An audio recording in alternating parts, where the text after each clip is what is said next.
The typewriter keys struck the paper with mechanical precision, each letter forming part of a larger symphony of documentation that had been playing in police stations across the city for decades.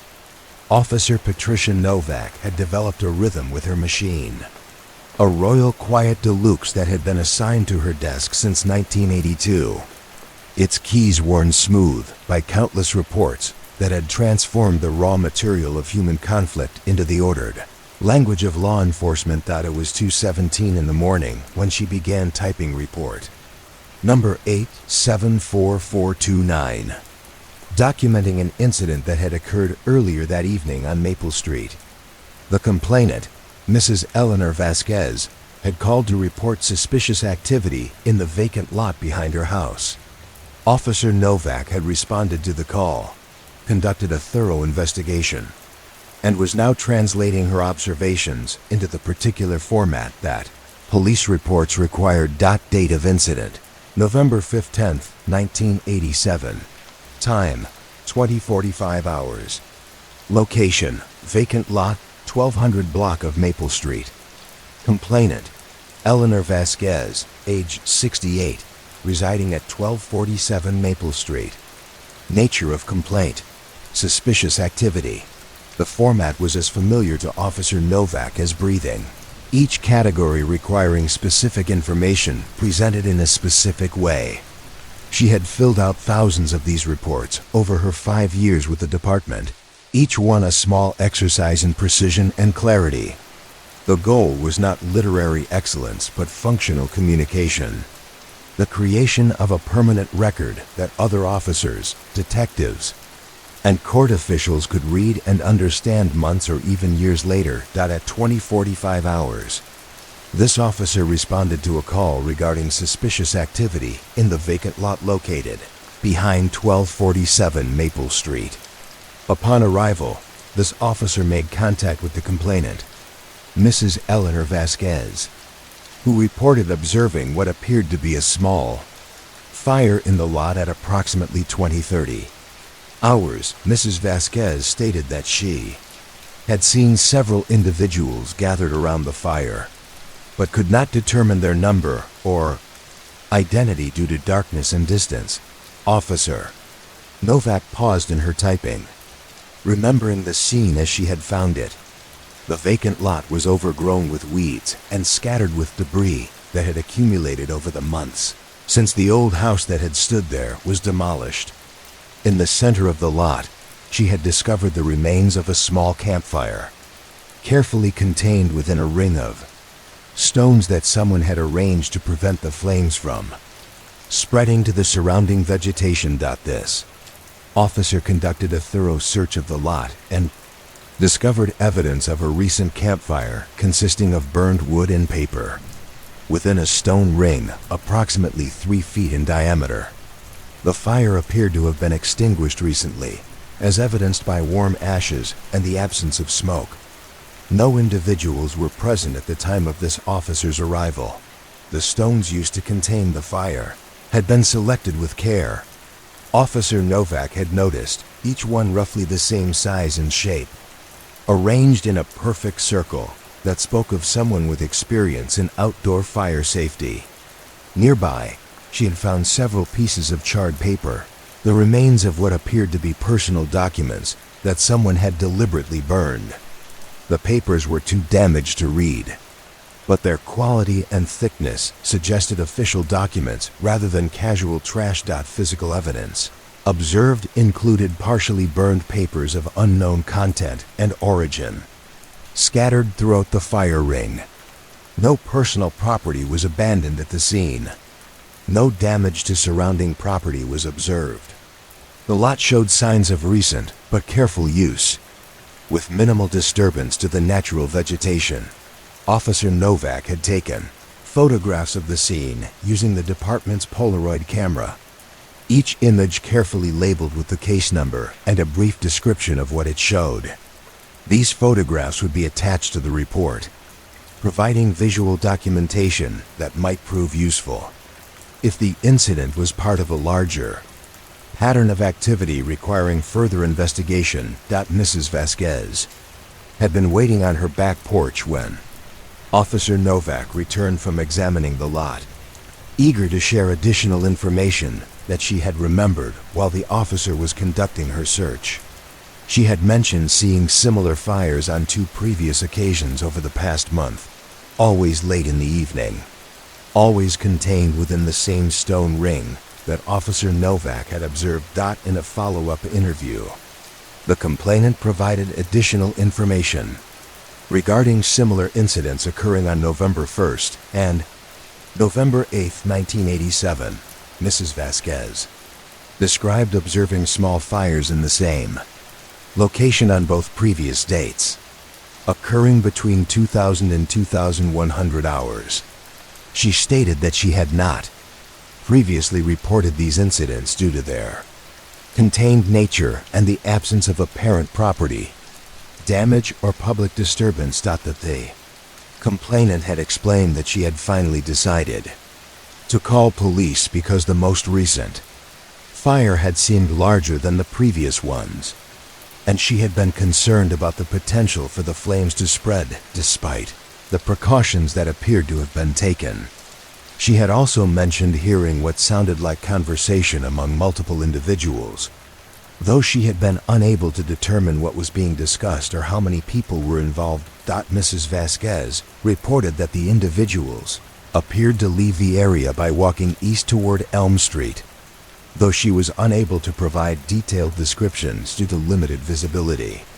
She stated that the activities did not appear to be malicious in nature but expressed concern about the potential fire hazard during the current dry weather conditions. Officer Novak had assured Mrs. Vasquez that her report would be documented and that patrol officers would increase their attention to the area during evening hours.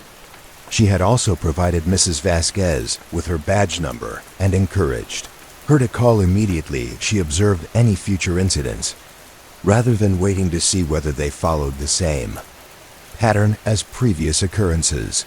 This officer advised the complainant of the documentation of her report and requested that she contact the department immediately if similar activity is observed in the future.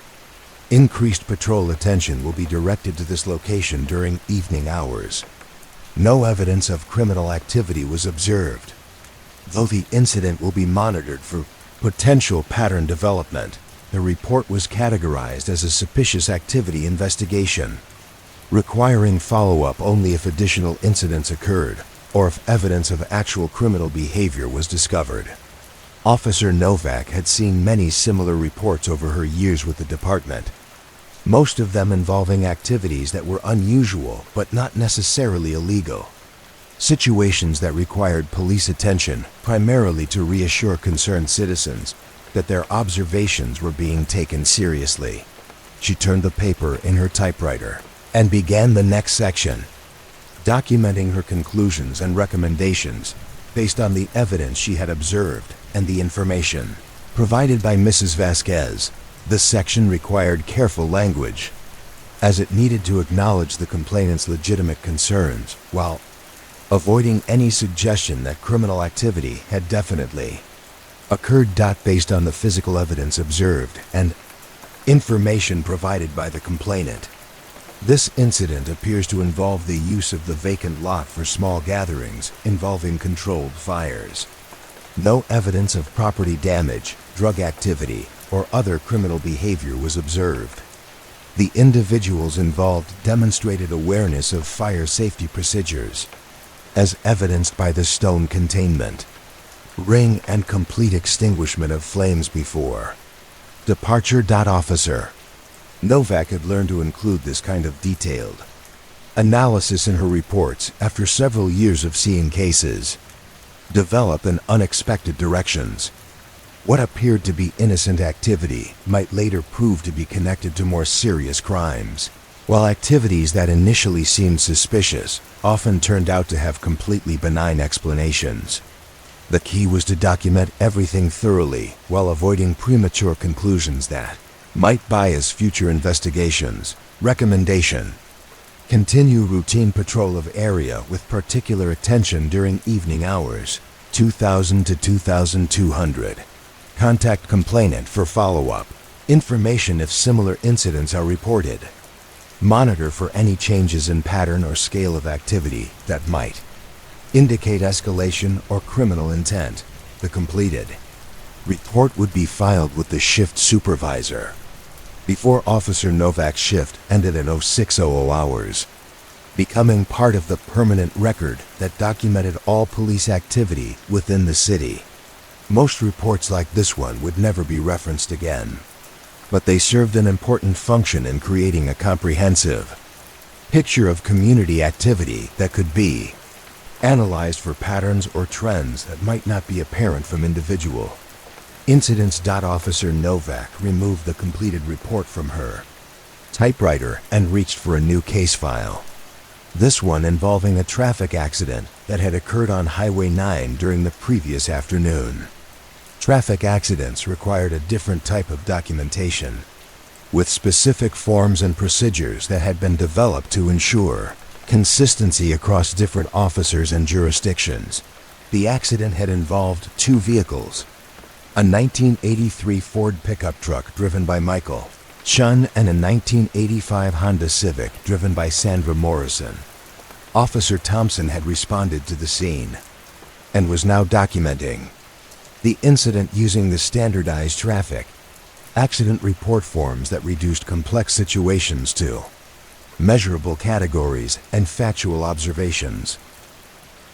Vehicle 1, 1983 Ford F-150 pickup truck, blue, license plate number 847GHK, registered to Michael Chun, age 34, residing at 892 Oak Street. Driver, Michael Chun, valid operator's license number 445789123. No apparent impairment observed.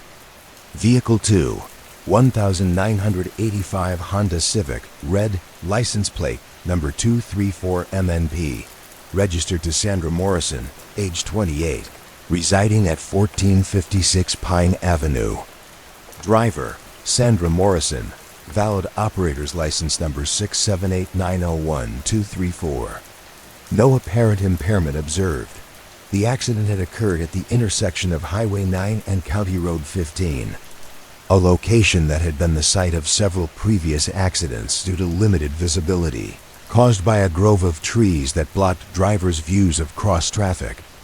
Officer Thompson had noted this geographic factor in his report, as it was relevant to understanding how the accident had occurred and might be useful for traffic safety planning purposes. Time of accident, 15:20 hours. Location, intersection of Highway 9 and County Road 15. Weather conditions, clear, dry pavement. Traffic control devices, stop sign on County Road 15 for northbound traffic. Visibility, limited due to vegetation on northeast corner of intersection. The accident had been relatively minor, involving damage to both vehicles, but no injuries to either driver. However, the documentation required the same level of detail as more serious accidents, as insurance companies and court proceedings might depend on the accuracy and completeness of the police report to determine fault and liability.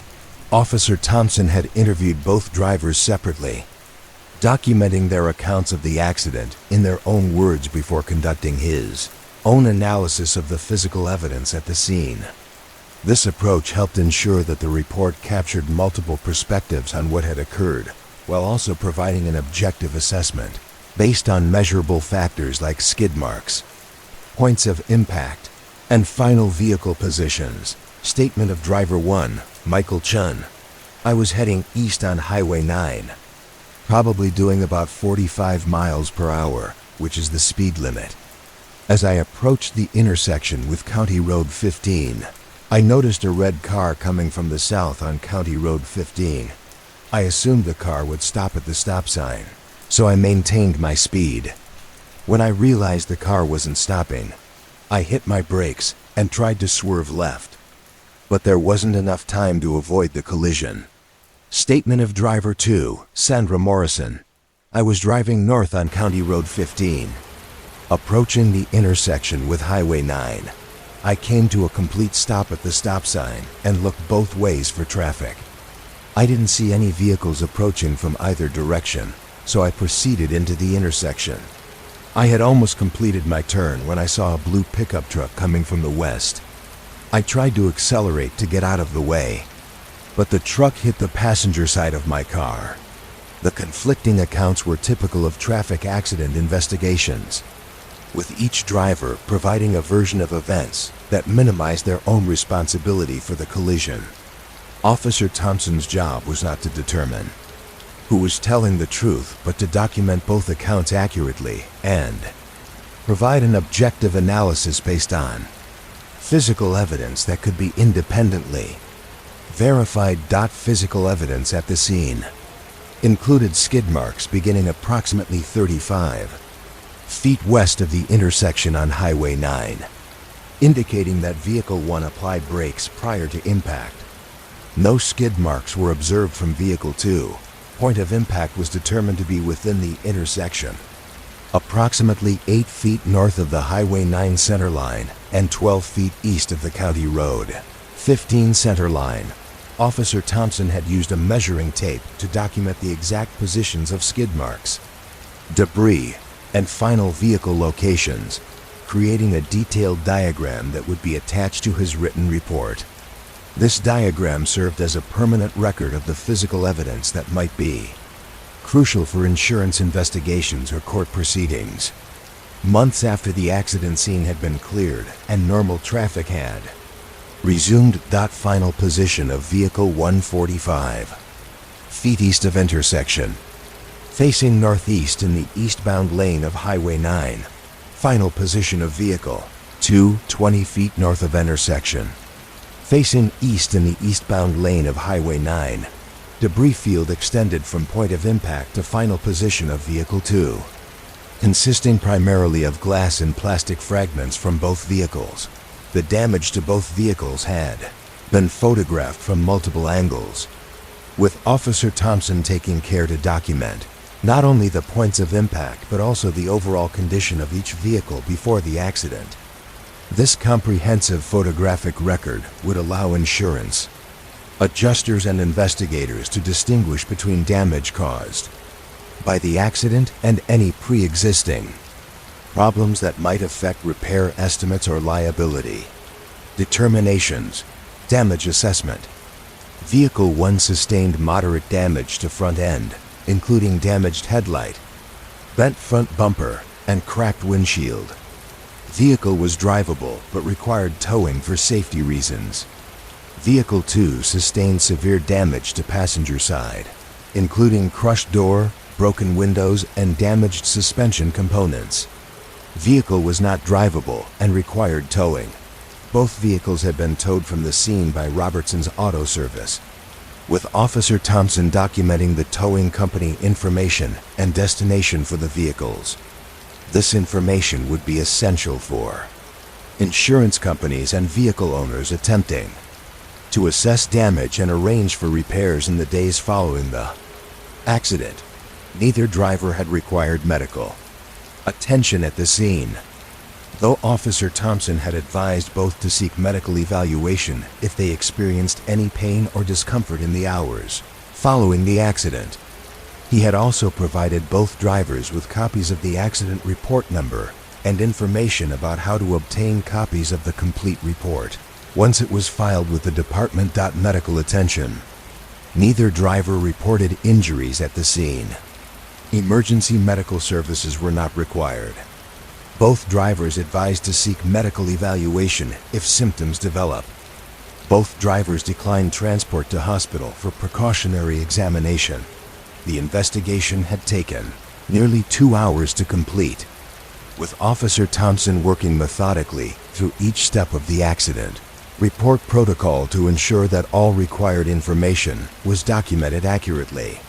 Traffic had been redirected around the scene during this time, with other officers assisting to maintain safety and minimize disruption to other motorists. Officer Thompson's analysis of the accident focused on the contributing factors that had led to the collision, avoiding any determination of fault that would be more appropriately made by insurance companies or court proceedings. His job was to document what had happened, not to assign blame or determine liability for damages. Contributing factors: limited visibility at intersection due to vegetation on northeast corner. Vehicle 2 failed to yield right-of-way to Vehicle 1, which had right-of-way on Highway 9. Vehicle 1 was unable to avoid collision despite braking and evasive action. No evidence of excessive speed, impairment, or mechanical failure observed for either vehicle. The completed traffic accident report would be forwarded to the appropriate insurance companies and made available to the drivers involved, becoming part of the official record that documented traffic safety issues throughout the city. The report would also be analyzed along with other accident reports to identify intersections or road conditions that might require attention from traffic engineers or road maintenance crews. These routine reports formed the backbone of police documentation, creating a comprehensive record of community activity that extended far beyond dramatic crimes or major emergencies. Every suspicious activity report, every traffic accident investigation, every noise complaint and minor disturbance contributed to a larger picture of how the city functioned and where problems might be developing that required attention from various city services. Officer Novak finished her shift at 0600 hours, leaving her completed reports in the appropriate bins for filing and follow-up processing. The next shift would bring new reports documenting new incidents, each one adding to the vast archive of information that allowed the police department to understand patterns and trends in community activity. The typewriters would continue their mechanical symphony throughout the day and into the next night, each keystroke contributing to the careful transformation of human chaos into the ordered language of official documentation. These reports would be filed alphabetically and chronologically, creating a reference system that would allow future investigators to locate relevant information months or years after the original incidents occurred. In the quiet hours before dawn, the police station settled into its deeper rhythms of documentation and record keeping. The dramatic incidents that captured public attention represented only a small fraction of police activity, with the majority of their work consisting of routine reports that documented the ordinary complications of community life. Each report followed the same basic format, beginning with factual information about dates, times, and locations before moving through witness statements, physical evidence, and investigative conclusions. This standardization ensured that reports written by different officers could be easily understood and compared, creating a consistent record that served the needs of investigators, attorneys, insurance companies, and court officials. The language of police reports was deliberately precise and unemotional, stripping away the drama and confusion that characterized most human conflicts to focus on verifiable facts and measurable observations. This clinical approach served important legal and administrative purposes, but it also created a unique form of literature that captured human experience in its most distilled form. Reading through these reports years later, investigators could reconstruct not only specific incidents, but also the broader patterns of community life during particular time periods.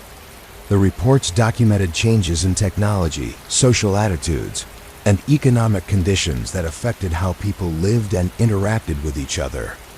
The careful documentation that characterized police work extended beyond individual reports to encompass entire filing systems, designed to preserve and organize information for future reference. Each report was assigned a unique number that connected it to related reports, creating a web of cross-references that allowed investigators to track patterns and connections that might not be apparent from individual incidents.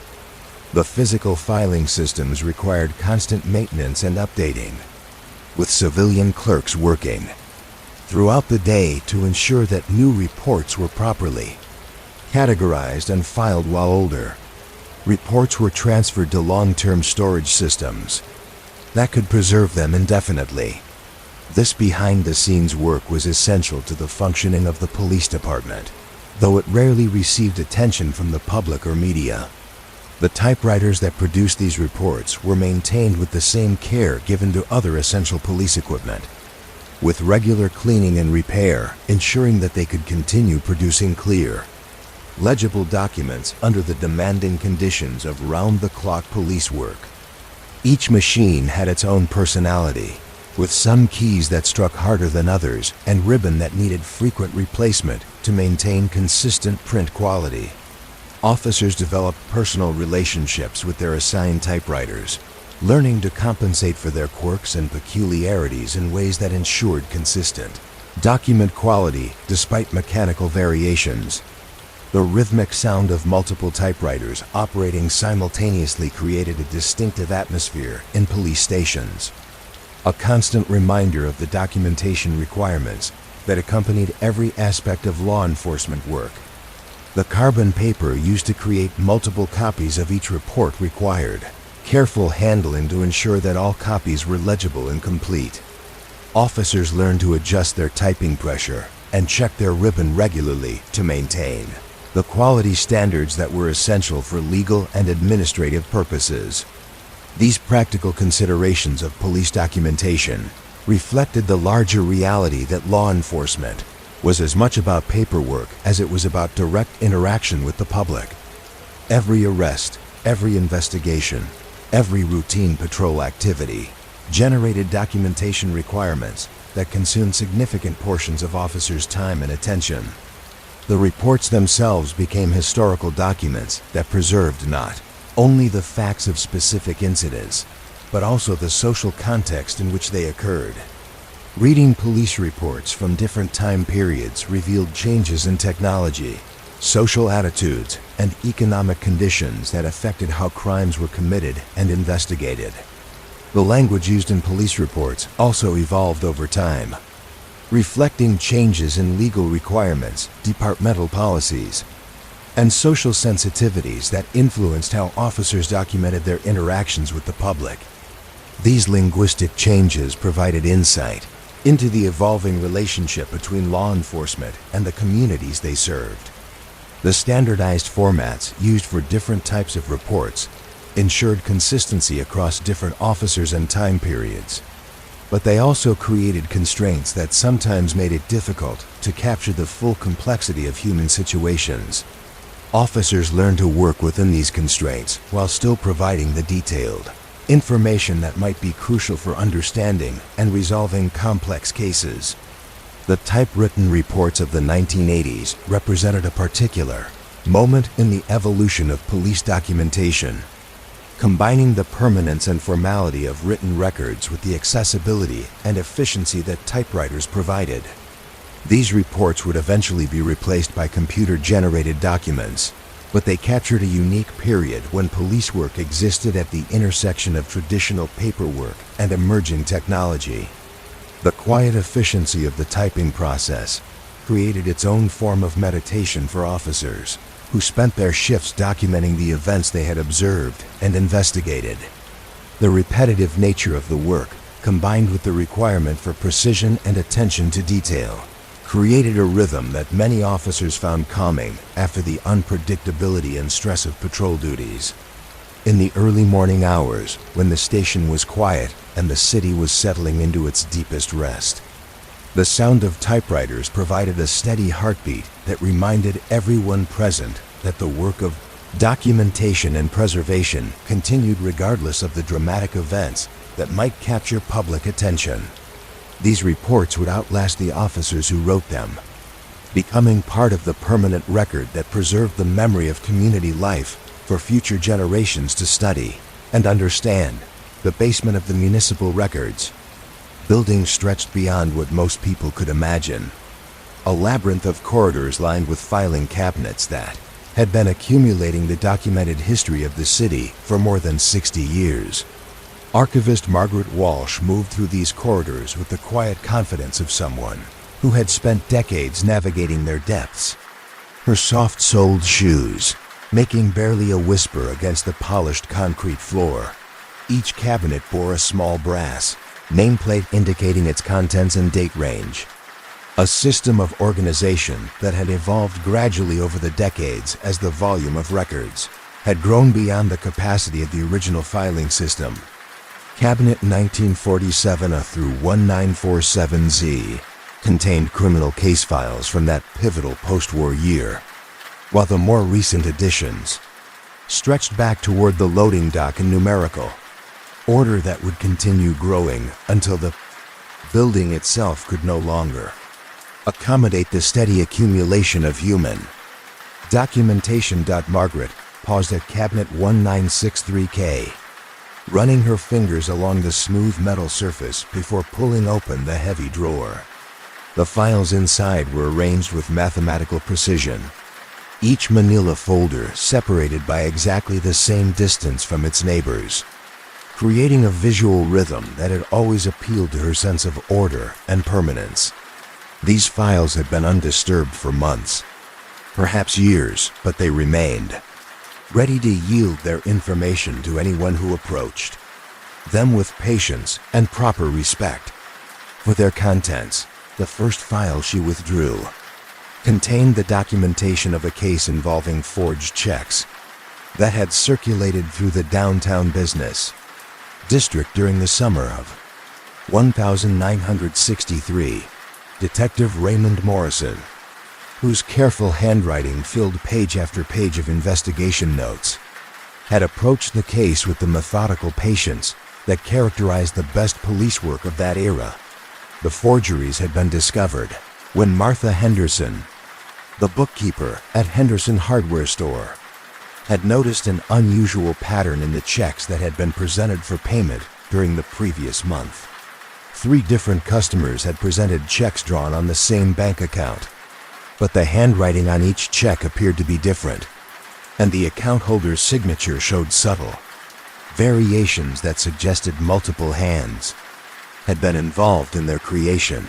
Detective Morrison's initial investigation had involved visits to each of the businesses where the forged checks had been accepted, documenting not only the circumstances of each transaction, but also the broader context that had made the forgeries possible. The downtown business district in 1963 had operated largely on personal relationships and verbal agreements, with merchants often accepting checks from customers they recognized without requiring extensive identification or verification procedures. The case file contained detailed photographs of each forged check, taken with the police department's large format camera that captured every detail of the paper, ink, and handwriting with scientific precision. These photographs were mounted on heavy cardstock and labeled with information about the date and location where each check had been discovered, creating a visual record that could be studied for patterns and connections that might not be apparent from written descriptions alone. Detective Morrison's investigation had revealed that the forged checks were part of a larger scheme involving stolen mail and identity theft, crimes that were relatively sophisticated for their time period, but which had been executed with amateur carelessness that eventually led to their discovery. The perpetrator, a 22-year-old man named David Chun, had been stealing mail from residential boxes throughout the city, looking for bank statements and personal checks that could be altered to create convincing forgeries. The case documentation included Chun's own confession, recorded in Detective Morrison's careful handwriting during an interview that had taken place in the small interrogation room on the 2nd floor of the old police station. Chun had explained his method in detail, describing how he had used chemicals purchased from a photography supply store to remove ink from legitimate checks before rewriting them with different amounts and payee information. Margaret turned each page slowly, appreciating the thoroughness with which Detective Morrison had documented every aspect of the investigation. The file contained not only the immediate evidence of the crime, but also background information about Chun's personal circumstances, his family situation, and the financial pressures that had led him to attempt Such an elaborate scheme.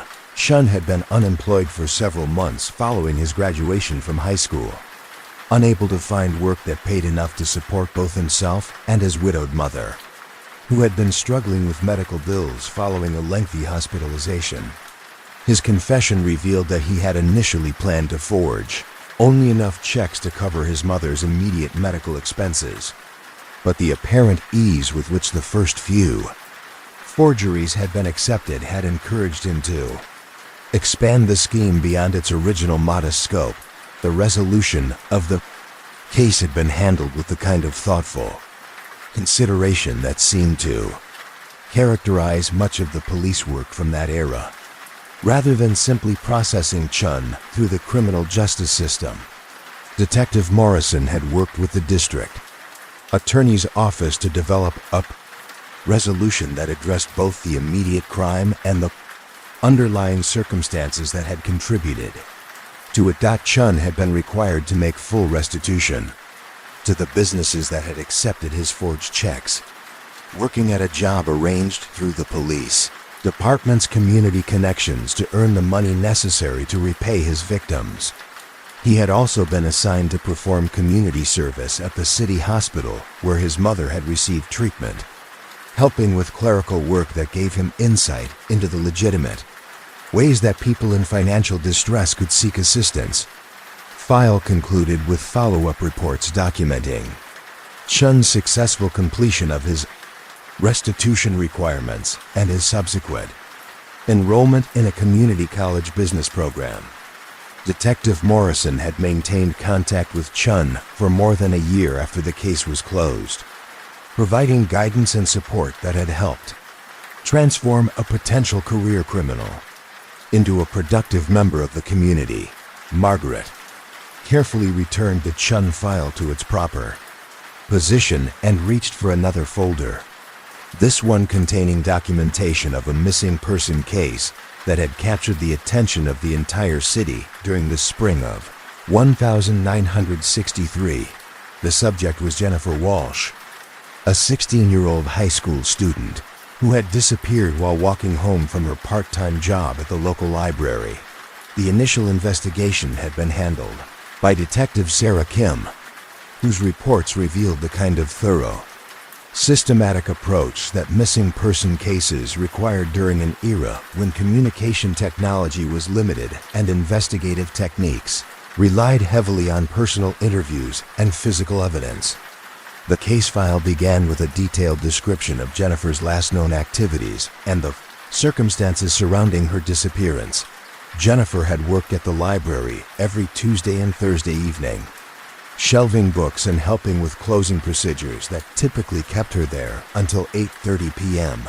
On the evening of March 15, 1963, she had followed her usual routine, walking the 6 blocks from the library to her family's home on Maple Street along a route that took her through the well-lit downtown business district and into the residential neighborhood where she lived. Detective Kim's investigation had begun with a careful reconstruction of Jennifer's typical evening routine, interviewing library staff about her activities on the night she disappeared and documenting any deviations from her normal patterns. The head librarian, Mrs. Dorothy Chen, had reported that Jennifer had seemed cheerful and normal during her shift, discussing plans for an upcoming school dance and expressing enthusiasm about a college scholarship program she was hoping to enter.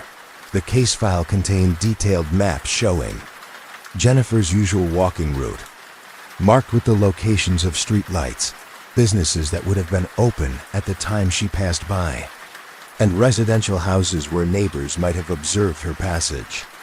Detective Kim had interviewed residents along the entire route, documenting even casual observations that might seem insignificant but could prove crucial for understanding what had happened to Jennifer. Mrs. Patterson, who lived 3 blocks from the library, had seen Jennifer walking past her house at approximately 8:45 p.m., noting that she had been carrying her usual book bag and walking at her normal pace.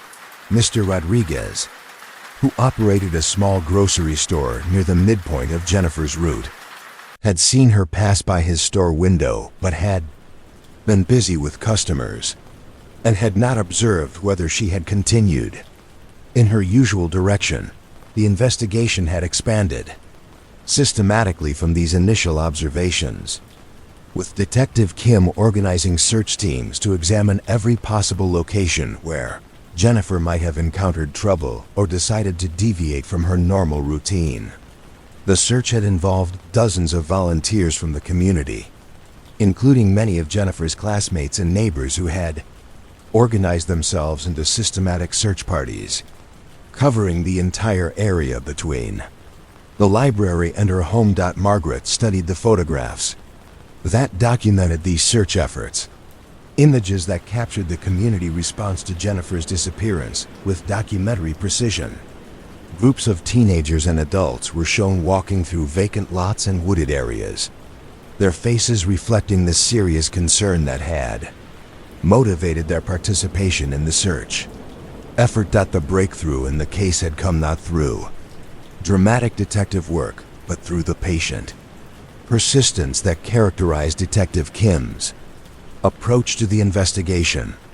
After 5 days of searching and interviewing, she had received a phone call from a truck driver who had been traveling through the city on the night Jennifer disappeared and had remembered seeing a young woman walking along Highway 47, several miles outside the city limits. The truck driver, whose logbooks confirmed his presence in the area at the relevant time, had initially dismissed the sighting as unrelated to the missing person reports he had heard on the radio.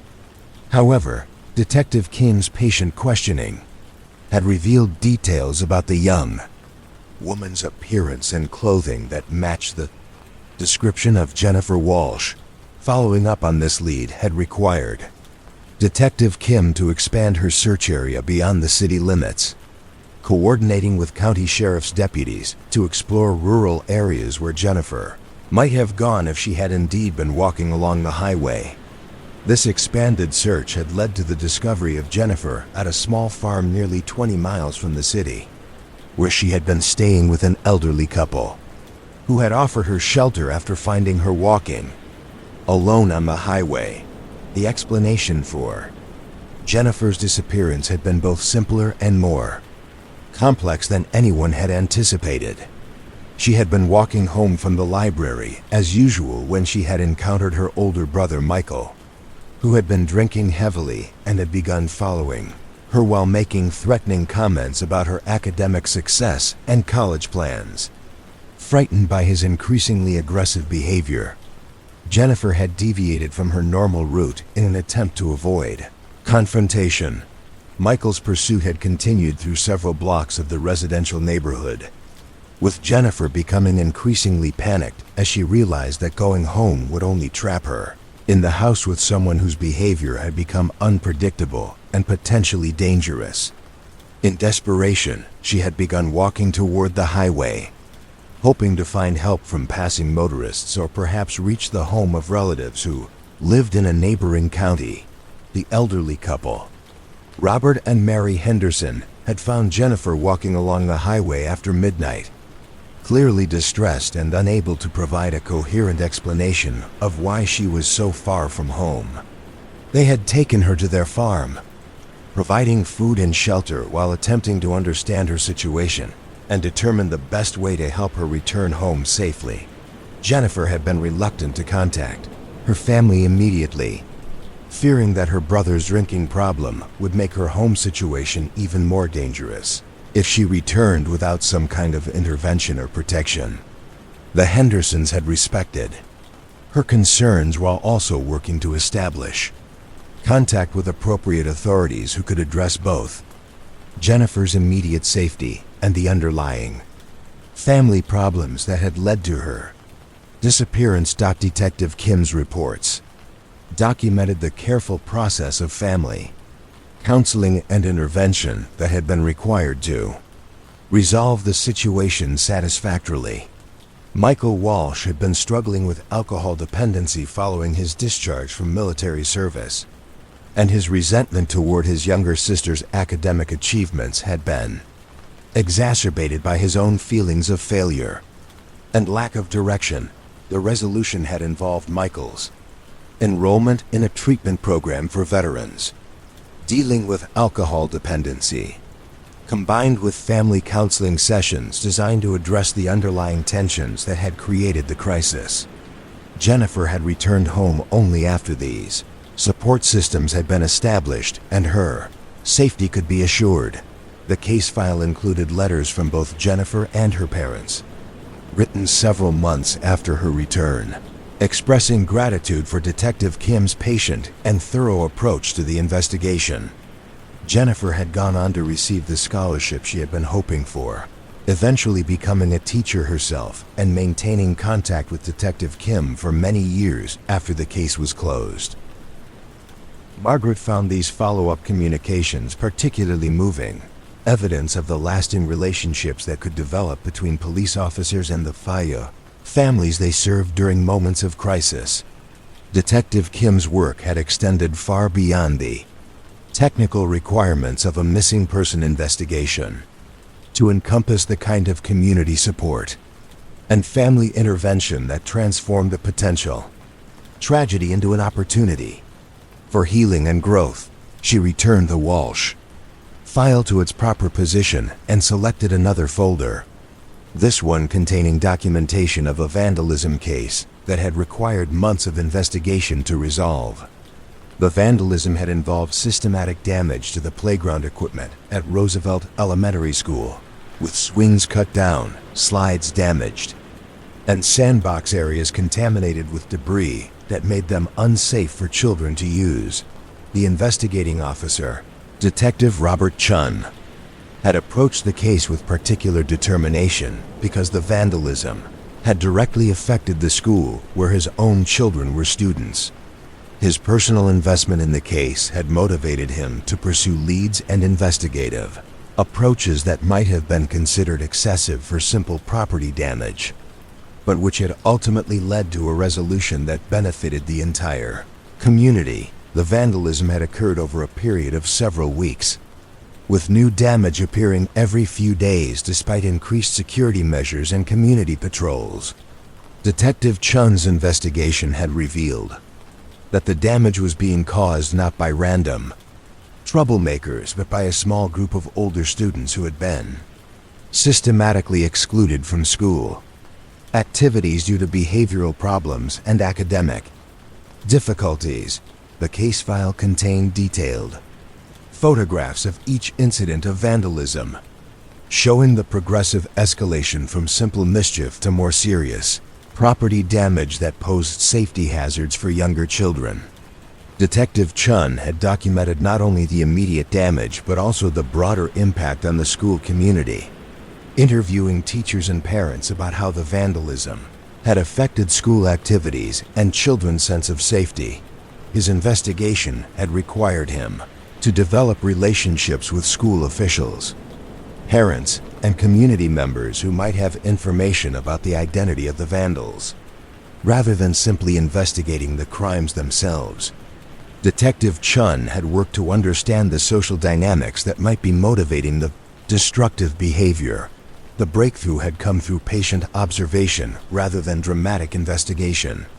Detective Chun had spent several evenings parked near the school, watching for any unusual activity during the hours when the vandalism typically occurred. His persistence had been rewarded when he observed 3 teenagers climbing over the fence surrounding the playground area, carrying tools that could be used to damage the equipment. Rather than arresting the teenagers immediately, Detective Chun had followed them at a distance, documenting their activities while also attempting to understand their motivations and the group dynamics that had led to their destructive behavior. His observations had revealed that the vandalism was being directed by 17-year-old Thomas Morrison, who had been expelled from the school the previous year and was encouraging younger students to join him in acts of revenge against the institution that had rejected him. The other members of the group were 15-year-old Mark Chun, no relation to Detective Chun despite the shared surname, and 16-year-old David Rodriguez, both of whom had been struggling academically. and socially at the school, and had been drawn into Thomas Morrison's sphere of influence through their shared sense of alienation and resentment.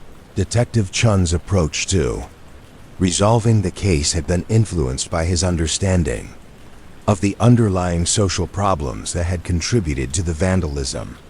Rather than simply arresting the three teenagers and processing them through the juvenile justice system, he had worked with school officials and family members to develop a more comprehensive response that addressed both the immediate damage and the root causes of the destructive behavior. Resolution had involved several innovative elements that reflected Detective Chun's commitment to community policing principles. The three teenagers had been required to repair the damage they had caused, working with volunteer carpenters and maintenance workers, who taught them practical skills while also providing positive adult mentorship that had been lacking in their lives. Thomas Morrison, as the leader of the group, had been required to participate in additional community service activities that connected him with legitimate opportunities for leadership and achievement. His mechanical aptitude, which had been demonstrated in his ability to devise creative methods of damaging playground equipment, had been redirected toward helping with maintenance projects at the community center. Mark Chun and David Rodriguez had been enrolled in tutoring programs designed to address the academic difficulties that had contributed to their sense of failure and alienation. Their participation in the vandalism had been motivated partly by their frustration with school expectations that seemed impossible for them to meet, and the tutoring programs had provided them with tools and support that made academic success more achievable. The case file concluded with reports documenting the successful completion of all restitution and community service requirements, along with follow-up information about the three teenagers' subsequent progress in school and community activities. Thomas Morrison had discovered a talent for mechanical work that eventually led to his enrollment in a technical training program, while Mark Chun and David Rodriguez had both improved their academic performance enough to graduate their classes. Margaret carefully filed the vandalism case and reached for a folder containing documentation of a fraud investigation that had involved multiple businesses throughout the downtown area. The case had been particularly complex because the fraud had been committed by someone with inside knowledge of local business practices and personal relationships that had made detection difficult. The perpetrator had been Helen Walsh, a 45-year-old bookkeeper who had worked for several different businesses over a period of 10 years, gaining access to financial records and procedures that had allowed her to devise increasingly sophisticated methods of embezzlement. Her crimes had been discovered only when a routine audit at Morrison's department store had revealed discrepancies that could not be explained by simple bookkeeping errors. Detective Williams, who had been assigned to investigate the case, had approached it with the methodical patience that financial crimes required during an era when computer analysis was not available and all investigation had to be conducted through manual examination of paper records. His reports documented months of careful work reviewing financial documents, interviewing business owners, and reconstructing the complex pattern of thefts that Helen Walsh had committed over several years. The case file contained hundreds of pages of financial documentation, each page carefully marked with Detective Williams' handwritten notes indicating discrepancies, patterns, and connections that had gradually revealed the scope of Helen Walsh's criminal activity. These documents provided a fascinating glimpse into the business practices of the early 1960s, when most transactions were recorded by hand and financial oversight relied heavily on personal relationships and informal verification procedures. Helen Walsh's methods had evolved over time, beginning with small cash thefts that were unlikely to be noticed and gradually expanding to include more sophisticated schemes involving false invoices, duplicate payments, and manipulated bank deposits. Her success had depended on her reputation for reliability and attention to detail, qualities that had made business owners trust her with increasingly sensitive financial responsibilities. The investigation had required Detective Williams to become something of an expert in small business accounting practices, learning to recognize the subtle signs of financial manipulation that might be overlooked by business owners who lacked formal training in accounting procedures. His reports demonstrated not only his investigative skills, but also his ability to explain complex financial concepts in language that could be understood by prosecutors, judges, and jury members who might lack business experience. The resolution of the case had been complicated by the personal relationships that Helen Walsh had developed with her victims over the years of her employment. Many of the business owners had considered her a trusted friend as well as an employee, and her betrayal of that trust had created emotional wounds that extended beyond the immediate financial losses. Detective Williams had worked with prosecutors to develop a plea agreement that required Helen Walsh to make full restitution to all her victims, while also acknowledging the personal betrayal that her crimes had represented. The case file included letters from several business owners expressing their feelings about the investigation and its resolution, documents that provided insight into the human impact of financial crimes on small business communities.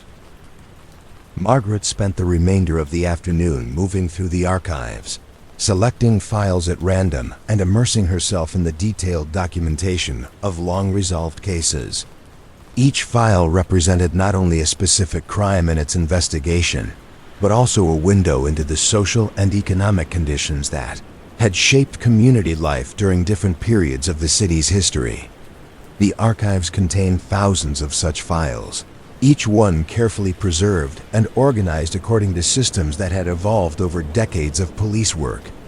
The physical filing cabinets represented only the most visible aspect of a comprehensive record-keeping system that included evidence storage, photograph files, and cross-reference indexes that allowed investigators to identify connections between seemingly unrelated cases. The basement itself had been designed specifically for long-term document storage, with climate control systems that maintained constant temperature and humidity levels to prevent the deterioration of paper records. The building's security systems ensured that the files remained protected from unauthorized access while still being available to authorized researchers and investigators who needed to reference old cases for current investigations. Margaret had developed deep appreciation for the officers whose careful documentation had created this archive of community history. Their reports demonstrated not only professional competence, but also genuine care for the people they served and the communities they protected. The thoroughness of their work had created a resource that continued to serve the city decades after the original investigations had been completed. The quiet atmosphere of the archives encouraged the kind of reflective reading that allowed the full significance of these old cases to become apparent. Away from the immediate pressures of current investigations and the demands of active police work, the files could be studied for the broader patterns and insights they contained about human nature and community dynamics. As evening approached and the building prepared to close for the day, Margaret made her final selections for the files she would examine during her next visit to the archives. The work of preservation and organization would continue, ensuring that future generations would have access to this remarkable record of how their community had evolved and how the patient work of law enforcement had contributed to that evolution. The archives would remain here through the night and into the future, holding their secrets with quiet dignity, preserving the memory of countless individual dramas that had been resolved through the careful application of police work at its most professional and compassionate. These files represented more than just criminal investigations. They were a testament to the possibility of justice and the enduring value of patience, thoroughness, and genuine concern for human welfare. The county courthouse rose from the center of downtown like a monument to permanence. Its limestone facade weathered by decades of seasonal change, but still bearing the dignified solemnity that its architects had intended when they designed it. In 1923, security guard Thomas Chun walked its corridors during the quiet hours between midnight and dawn, his footsteps echoing softly against marble floors that had witnessed countless moments of human judgment and resolution. Room 204, the main criminal courtroom, retained an atmosphere of formal gravity even when empty of the judges, attorneys, and defendants who gave it purpose during daylight hours. The wooden benches, worn smooth by generations of anxious families and curious observers, were arranged in perfect rows facing the elevated bench where Judge Margaret Morrison had presided for the past 15 years, with a combination of legal expertise and human understanding that had earned respect from both prosecutors and defense attorneys. Thomas paused in the doorway of the courtroom, allowing his eyes to adjust to the dim illumination provided by the emergency lighting system that kept the building safely navigable throughout the night.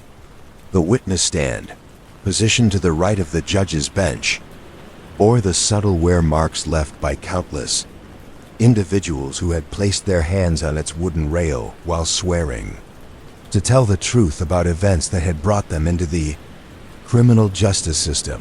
The jury box, with its 12 leather chairs arranged in 2 neat rows, stood empty but somehow expectant, as if waiting for the next group of citizens who would be called upon to weigh evidence and determine guilt or innocence in cases that might range from simple misdemeanors to serious felonies. Each chair had been carefully maintained by the courthouse staff, the leather conditioned regularly to prevent cracking, and the wooden frames polished to maintain their dignified appearance. Thomas continued his rounds, moving through the corridors that connected the various courtrooms, judicial chambers, and administrative offices that made up the courthouse complex. The building had been designed with careful attention to the flow of people and information, with separate entrances for different categories of courthouse users and circulation patterns that minimized conflicts between opposing parties in legal proceedings. Holding cells in the basement level represented a different aspect of the building's function, designed to temporarily house defendants who were awaiting trial or sentencing. These cells were Spartan but clean, equipped with basic necessities, but lacking any comfort that might suggest they were intended for long-term occupancy. The thick concrete walls and steel bars created an atmosphere of security and containment that served both practical and symbolic purposes in the administration of justice. Cell number 3 had housed David Morrison during the week between his arrest for burglary and his arraignment hearing in Judge Morrison's courtroom.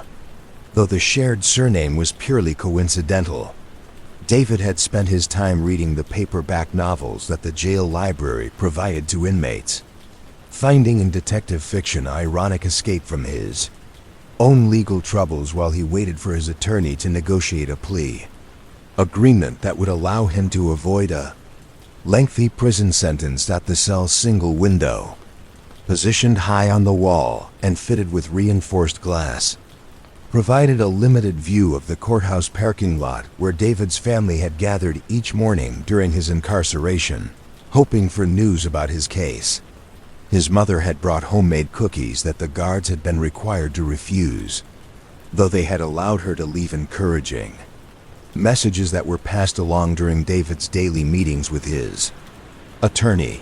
Thomas climbed the narrow staircase that led to the second-floor administrative offices, passing the court reporter's office where stenographic machines sat ready to record every word spoken during the trials that would resume when morning brought the courthouse back to life.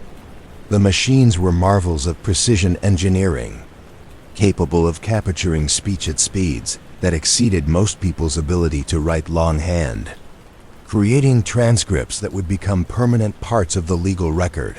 The court reporter, Mrs. Helen Chen, had developed remarkable skill with her stenographic machine over her 20-year career, her fingers moving across the keys with musical precision as she translated spoken words into the phonetic shorthand that could later be transcribed into readable English.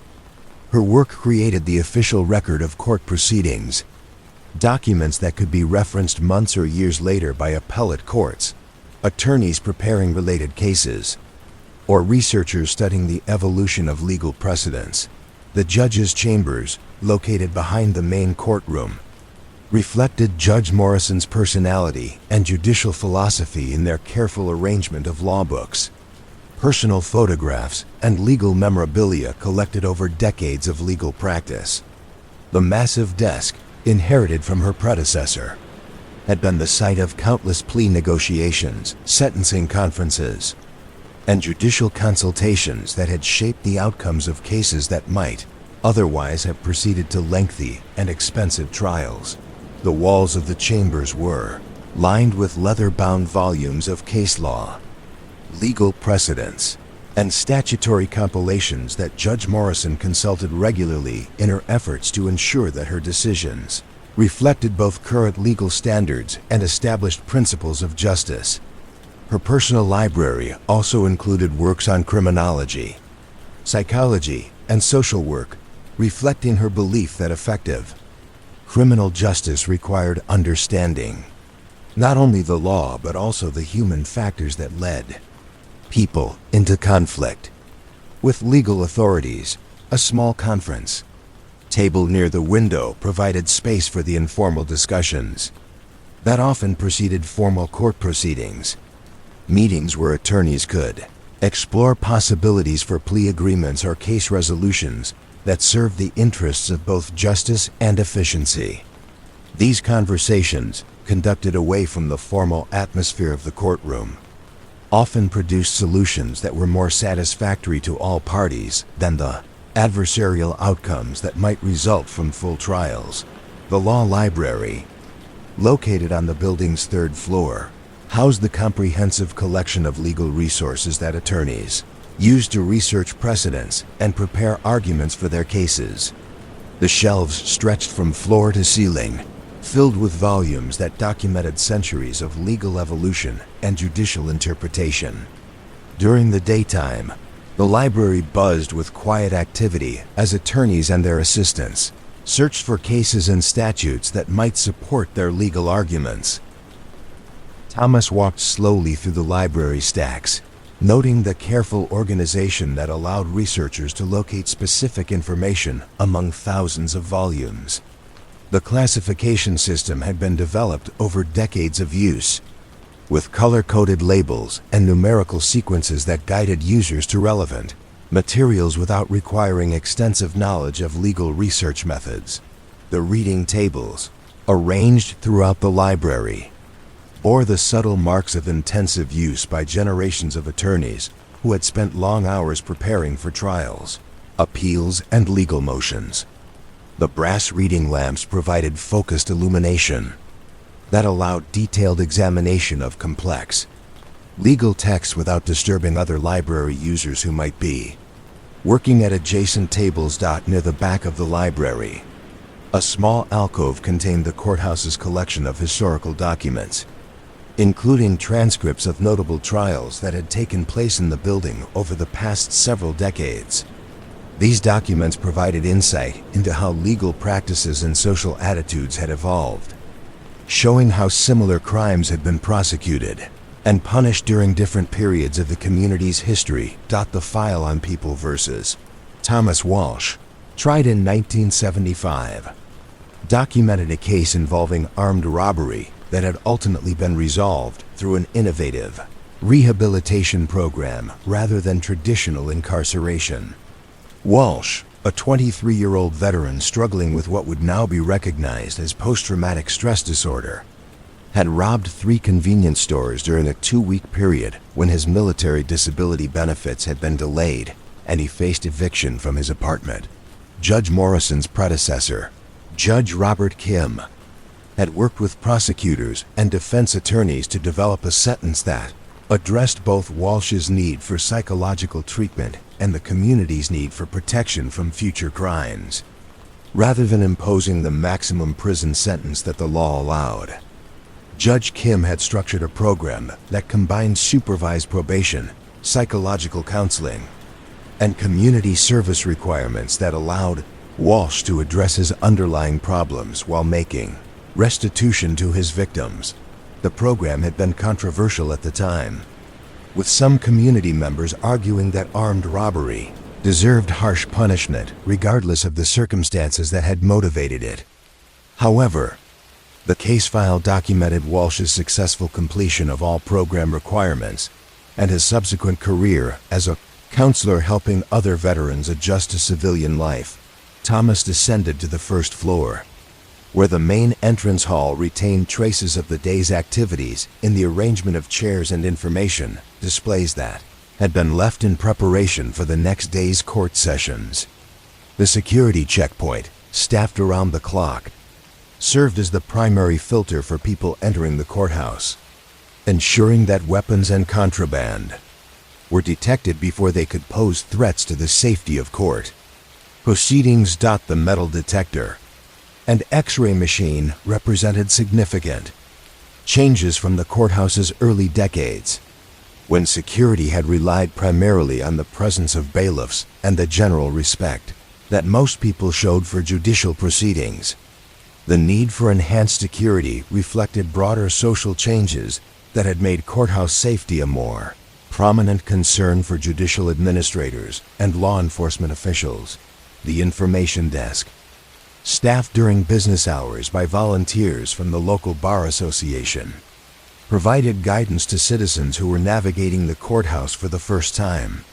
Many people found the formal atmosphere and complex procedures intimidating, and the volunteers helped ensure that lack of familiarity with legal processes did not prevent people from effectively participating in proceedings that affected their lives. The bulletin boards near the information desk displayed public notices required by law, including announcements of upcoming hearings, changes in court schedules, and information about legal aid services available to people who could not afford private attorneys. These notices served an important democratic function, ensuring that legal proceedings remained accessible to public observation and participation. Thomas continued his patrol through the prosecutor's office, where case files were organized in preparation for the next day's court calendar. The prosecutor's desks bore the evidence of ongoing case preparation, with legal pads covered in handwritten notes, highlighted statutes, and carefully tabbed case files that would guide their arguments during upcoming trials and hearings. The victim witness coordinators office reflected the courthouse's recognition that criminal proceedings affected not only defendants but also the people who had been harmed by criminal activity. The office was designed to provide a comfortable, non-threatening environment where victims could prepare for their testimony and receive information about their rights and the progress of cases that involved them. A small children's area, equipped with books and toys, acknowledged that criminal proceedings sometimes required the participation of young witnesses or affected family members who needed to accompany parents or guardians to court.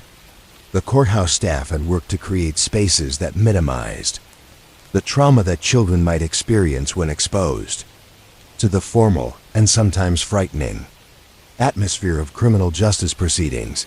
The defense attorney consultation rooms provided private spaces where attorneys could meet with their clients without the risk of conversations being overheard by opposing counsel or court staff. These rooms were soundproofed and equipped with secure document storage, ensuring that attorney-client privilege was protected even within the busy environment of an active courthouse. The probation office, located on the first floor for easy access by clients who were required to report regularly, served as a crucial link between the courthouse and the community supervision system that monitored defendants who had been sentenced to alternatives to incarceration. Probation officers worked closely with judges and attorneys to ensure that community-based sentences were properly implemented and monitored. Conference room used for pre-trial negotiations contained a large table surrounded by chairs that could accommodate the attorneys, defendants, and family members who often participated in plea discussions. The room's neutral decoration and comfortable furnishings were designed to encourage the kind of open communication that could lead to case resolutions that served everyone's interests more effectively than adversarial trial proceedings. Thomas checked the evidence storage room, where physical evidence from pending cases was secured in climate-controlled conditions that preserved its integrity for trial presentation. The storage system included detailed logging procedures that documented every person who accessed evidence, ensuring that the chain of custody remained unbroken and that trial evidence would be admissible in court. Proceedings. The courthouse's communication systems included both traditional telephone lines and modern computer networks that connected the building to law enforcement agencies, correctional facilities, and other courts throughout the state. These connections allowed for rapid information sharing that improved the efficiency and accuracy of judicial proceedings while maintaining appropriate security for sensitive information. The basement level also housed the building's mechanical systems, including heating, ventilation, and emergency power equipment that ensured continuous operation even during utility failures or severe weather events. The courthouse's critical role in the administration of justice required that it remain functional under all circumstances, with backup systems that could maintain essential operations indefinitely. The employee break room, furnished with simple tables and chairs, provided courthouse staff with a comfortable space to rest and eat during long days of supporting judicial proceedings.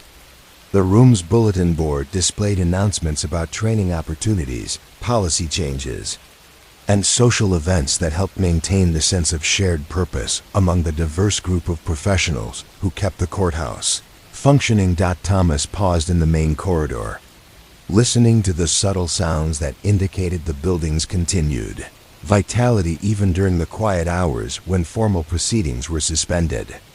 The heating system's gentle hum, the barely audible buzz of fluorescent lights, and the distant sound of traffic from the street outside combined to create an atmosphere of patient readiness for the next day's activities. The courthouse cleaning crew worked through the night, ensuring that the building would be spotless when morning brought judges, attorneys, defendants, and observers back to resume the ongoing process of justice. Their work was essential but largely invisible, creating the clean and dignified environment that supported the serious business of legal proceedings. Asterisk. The night security rounds served multiple purposes beyond simple protection of the building and its contents. They ensured that all systems were functioning properly, that no unauthorized persons had gained access to secure areas, and that the building remained ready for emergency use if circumstances required court proceedings at unusual hours. As dawn approached, Thomas completed his final circuit of the building, checking that all doors were properly secured and all systems were functioning normally. The courthouse would soon wake from its quiet rest and resume its role as the center of the community's efforts to maintain justice and resolve conflicts through legal processes that had evolved over centuries of democratic development. The empty courtrooms would fill with people whose lives had been touched by crime, whose conflicts required resolution, and whose faith in the justice system depended on the careful work of judges, attorneys, and court staff who understood that their roles extended beyond technical legal requirements to encompass the fundamental human need for fairness and resolution.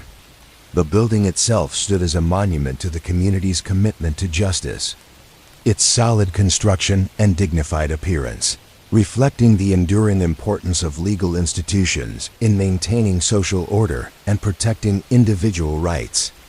The courthouse would continue to serve this function long after the current generation of legal professionals had retired, providing a stable foundation for the ongoing evolution of justice in a democratic society.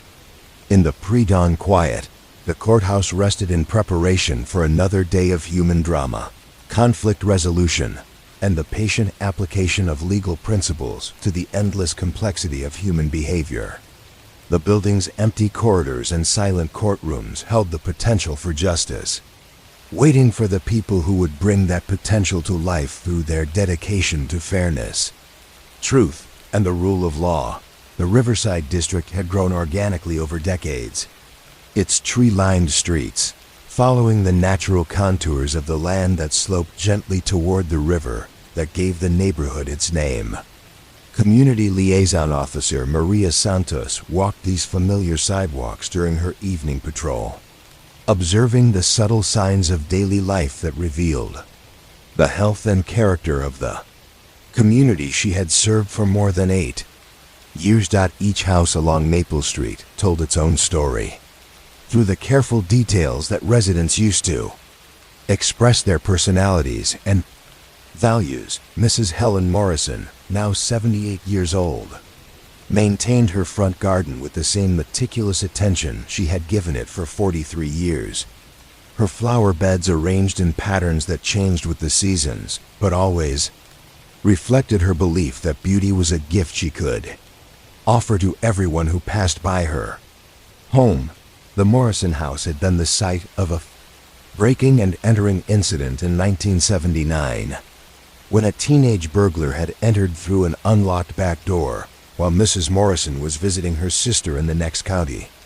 The crime had been solved within days when the burglar, overwhelmed by guilt, had returned the stolen items along with a handwritten apology that Mrs. Morrison had framed and kept in her kitchen drawer as a reminder that people were capable of redemption, even after making serious mistakes. Officer Santos paused at the corner of Maple and Elm Streets, where the old Henderson house stood empty following the death of its longtime owner 3 months earlier.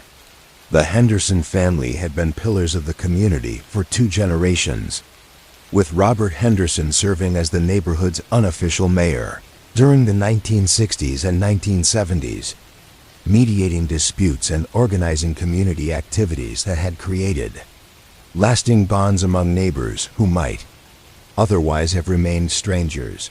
The house showed signs of careful maintenance despite its current vacancy, with the lawn mowed regularly by Mr. Chun from across the street, and the newspaper canceled to avoid the accumulation of mail that might signal an empty house to potential burglars. The neighborhood's informal networks of mutual support continued to protect the Henderson property, while the family decided whether to sell or renovate the house for the next generation. 3 houses down from the Henderson place, the Rodriguez family was settling into their evening routine, with children completing homework at the kitchen table while parents prepared dinner and discussed the day's events.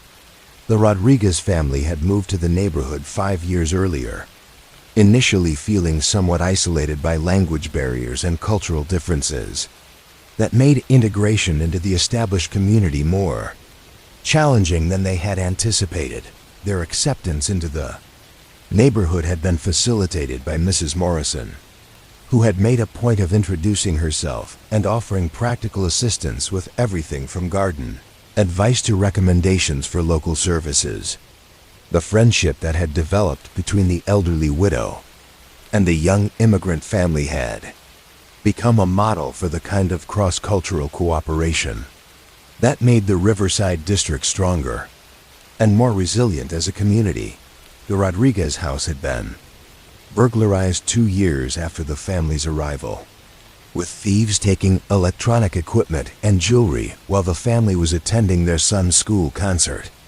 The crime had been solved when Officer Santos had organized a neighborhood watch meeting that had revealed several residents had observed suspicious activity around the time of the burglary but had not reported it because they were unsure whether what they had seen was actually unusual. The resolution of the case had led to improved communication networks among neighbors, with the Rodriguez family serving as translators for other Spanish-speaking residents and Mrs. Morrison organizing regular coffee gatherings that brought together families from different cultural backgrounds. The burglary, while traumatic at the time, had ultimately strengthened the community bonds that made future crimes less likely to occur. Officer Santos continued her patrol down Elm Street, where the architectural styles reflected the neighborhood's development over several decades. The older houses, built in the 1940s and 1950s, featured the solid construction and generous proportions that characterized post-war suburban development, while newer houses showed the influence of changing family sizes and lifestyle preferences that had evolved during the 1970s and 1980s. The Chun family lived in one of the newer houses, a split-level design that accommodated Mr. Chun's home office, where he operated a small accounting practice serving local businesses and individual clients. The office had been burglarized 3 years earlier when thieves had taken computer equipment and client files, creating problems that extended far beyond the immediate financial loss to include potential identity theft and privacy violations affecting dozens of families. Investigation of the Chun burglary had been complicated by the need to protect client confidentiality, while also determining whether sensitive financial information had been compromised. Officer Santos had worked closely with Mr. Chun and local bank officials to develop a notification system that warned potentially affected clients without revealing specific details about their financial situations or business relationships. The case had been solved when the stolen computer equipment was recovered during a raid on a suspected drug house in another part of the city. The files had been found intact, apparently ignored by thieves who had been interested only in equipment they could sell quickly for drug money. The recovery had allowed Mr. Chun to resume his practice without the extensive client notification and credit monitoring that would have been necessary if the files had been distributed or sold. The experience had led Mr. Chun to implement enhanced security measures for his home office, including a safe for sensitive documents and backup procedures that ensured client information would be protected even if future burglaries occurred. His security improvements had been shared with other neighborhood businesses, creating an informal network of small business owners who coordinated their security efforts and shared information about suspicious activity. Officer Santos turned onto River Road, where the houses were larger and more expensive, reflecting the neighborhood's proximity to the scenic riverfront that had attracted affluent families seeking suburban tranquility within reasonable commuting distance of downtown employment centers. These larger homes required different security considerations, with longer driveways and more extensive landscaping that could provide cover for potential burglars or vandals. The Walsh family mansion, built in 1962, had been the target of several attempted burglaries over the years, though most had been unsuccessful due to the sophisticated security system that Mr. Walsh had installed following the third attempt. The unsuccessful burglaries had created ongoing anxiety for Mrs. Walsh, who had developed elaborate routines for checking locks and security systems that had gradually evolved into obsessive behaviors that interfered with her ability to enjoy the beautiful home she and her husband had worked decades to afford. Officer Santos had worked with the Walsh family to address both the security concerns and the psychological impact of repeated targeting by criminals. Her approach had included not only enhanced police patrols, but also counseling, referrals, and community support that had helped Mrs. Walsh regain her sense of safety and security in her own home. Walsh case had illustrated the way that property crimes could create lasting trauma that extended far beyond the fond of immediate financial losses. Mrs. Walsh's fear had been rational given the repeated attempts on her home, but it had also been amplified by her isolation from neighbors who lived too far away to provide the kind of informal surveillance and support that characterized the closer-knit sections of the neighborhood. Officer Santos had organized a neighborhood security cooperative that brought together residents of the larger homes along River Road, creating communication networks and mutual assistance agreements that provided both practical security benefits and social connections that reduced the isolation that had made Mrs. Walsh so vulnerable to anxiety and fear. The riverfront itself required special attention during Officer Santos's patrols, as the scenic walking paths and secluded picnic areas could attract both legitimate recreational users and people seeking privacy for activities that might disturb other users or violate city ordinances. The area had been the site of several incidents involving underage drinking, drug use, and vandalism that had required careful policing to maintain public access while preventing misuse. The most serious incident had occurred 2 years earlier when a group of teenagers had built an unauthorized campfire that had spread to nearby vegetation and required fire department intervention to prevent a larger blaze. The incident had led to enhanced fire safety education and stricter enforcement of fire ordinances, but it had also revealed the need for legitimate recreational activities that could channel teenage energy in more positive directions. Officer Santos had worked with the Parks Department and local youth organizations to develop supervised camping and outdoor education programs that provided teenagers with appropriate outlets for their interest in outdoor activities. The programs had been successful in reducing unauthorized use of the riverfront, while also creating positive interactions between young people and adult community members. The neighborhood's elementary school, located at the intersection of Pine and Oak Streets, served as a focal point for community activities that brought together families from throughout the Riverside district. The school had been burglarized several times over the years, with thieves typically targeting easily portable electronics and equipment that could be sold quickly for drug money. The most recent school burglary had occurred during summer vacation, when reduced security and limited activity made the building more vulnerable to unauthorized entry. The thieves had taken computers, audiovisual equipment, and musical instruments that were essential for the school's educational programs and extracurricular activities. Officer Santos had coordinated the investigation with school officials and parent volunteers, developing a comprehensive security review that had identified vulnerabilities and recommended improvements that could be implemented within the school district's limited budget.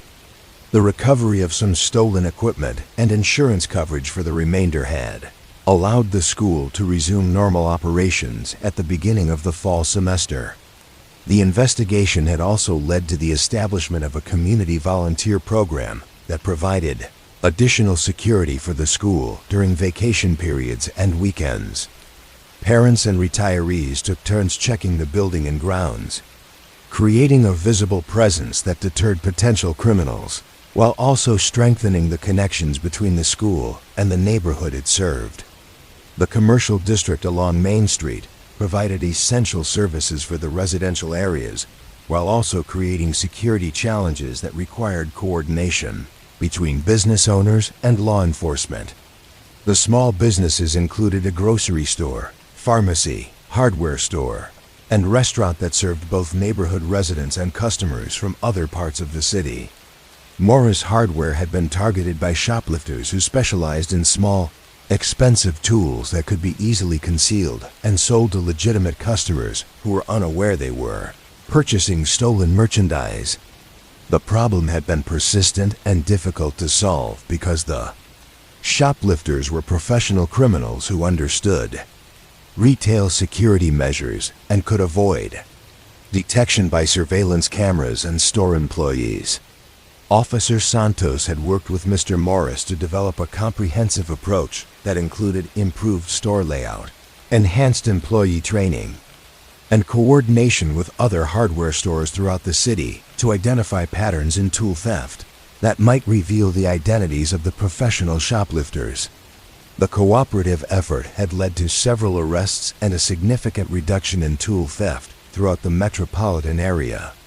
The neighborhood pharmacy had experienced a different type of crime when prescription drug thieves had attempted to break into the store during night hours to steal controlled substances that could be sold on the illegal drug market.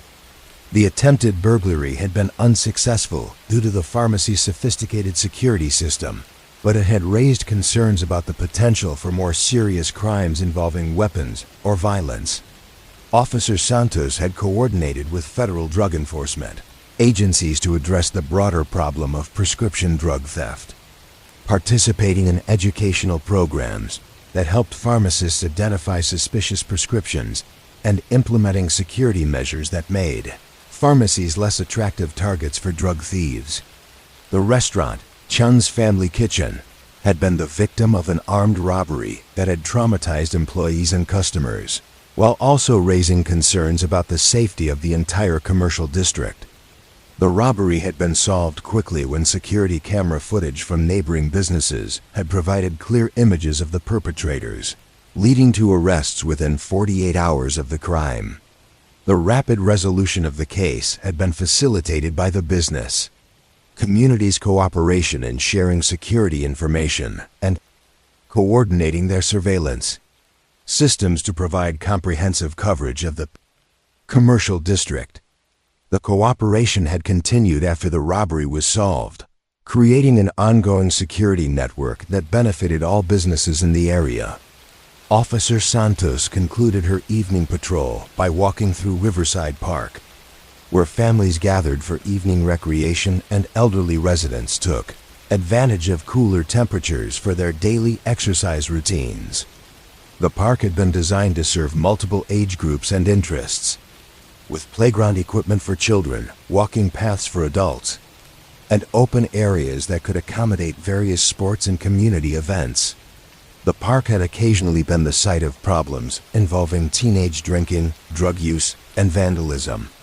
But these incidents had generally been isolated and had not created ongoing patterns that required intensive police intervention.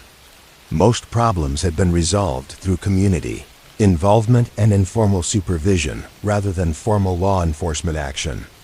The most significant incident had occurred during a summer festival when overcrowding and alcohol consumption had led to several fights and disturbances that had required police intervention to restore order.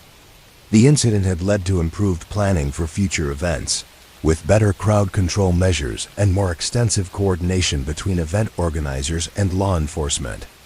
Officer Santos had been instrumental in developing community policing approaches that emphasize prevention and education rather than enforcement and punishment. Her work in the Riverside District had demonstrated that many crime problems could be prevented through improved communication, community cooperation, and attention to the underlying social and economic factors that created opportunities for criminal activity. The neighborhood's success in maintaining low crime rates had been based not on any single program or initiative, but on the gradual development of social networks and community institutions that made residents more aware of each other's welfare and more willing to take responsibility for collective security and well-being. As darkness settled over the Riverside District, Officer Santos reflected on the complex web of relationships and institutions that made the neighborhood a safe and pleasant place to live. The families in their homes, the businesses serving community needs, and the public spaces where people gathered all contributed to a social fabric that was stronger than any individual security measure or law enforcement program. The quiet streets and lighted windows represented thousands of individual choices to invest in community life, to care for neighbors, and to maintain the standards of behavior and mutual respect that made civilized society possible. These choices were made daily by ordinary people who understood that their own security and happiness depended on the welfare of the larger community of which they were part. Crime touched the neighborhood occasionally, but it was contained and resolved through the combined efforts of law enforcement, community institutions, and individual citizens who refused to allow criminal activity to define or dominate their shared space. The Riverside District stood as an example of how communities could maintain safety and stability through cooperation, vigilance, and commitment to the common good. The fluorescent lights in the main duty room had been dimmed to their lowest setting, casting the night shift in a warm amber glow that made the endless paperwork seem less daunting and the long hours pass more gently. Sergeant David Kim settled into his desk chair at 11:47 p.m., beginning another 8-hour shift that would carry him and his small team of officers through the quiet hours when the city rested and crimes became stories waiting to be documented. The night shift operated with a different tempo than the bustle of day watch. When phones rang constantly and the lobby filled with citizens reporting crimes, filing complaints, and seeking information about cases that affected their lives. After midnight, the station belonged to a skeleton crew of officers who maintained vigilance over a sleeping city, responding to the occasional emergency call while spending most of their time processing the accumulated paperwork from the previous day's activities. Officer Patricia Novak sat at the typing station, her Royal Quiet Deluxe typewriter maintaining its steady rhythm as she worked through a stack of incident reports that needed to be completed before the end of her shift. Each report required careful attention to detail, precise language that would accurately convey complex situations to future readers, who might need to understand exactly what had occurred during incidents that ranged from minor traffic violations to serious criminal investigations. The report she was currently typing documented a domestic disturbance call that had been resolved without arrests, but had required nearly 2 hours of patient mediation between a married couple whose financial stress had escalated into arguments loud enough to concern their neighbors.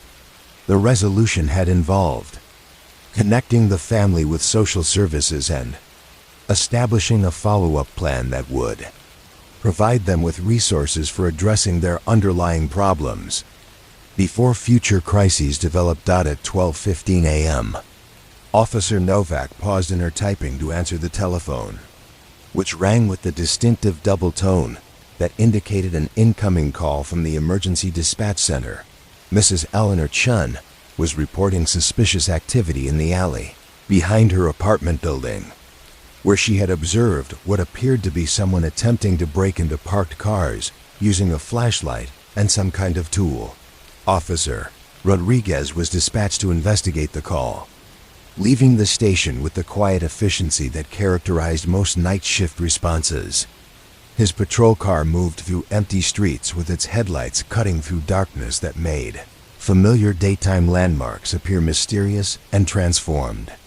The radio crackled occasionally with brief communications between Rodriguez and the dispatch center, updates that confirmed his arrival at the scene and his initial assessment of the situation. Sergeant Kim monitored the radio traffic while reviewing case files that had been submitted during the previous day shift, checking for completeness and accuracy before forwarding them to detectives who would handle follow-up investigations.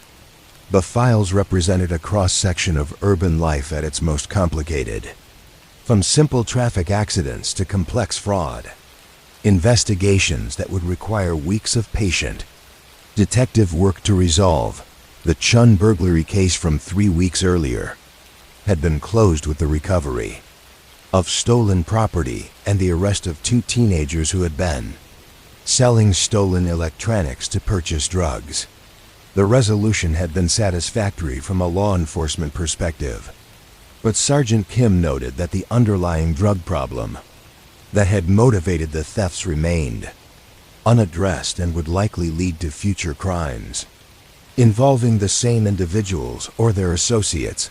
Officer Rodriguez radioed that he had found evidence of attempted car break-ins, but no suspects in the area, though he had discovered fresh tool marks on several vehicle door handles that suggested the attempts had been recent and systematic. He was photographing the evidence and interviewing Mrs. Chun about the timing and details of her observations before completing a report that would be filed with other property crime documentation.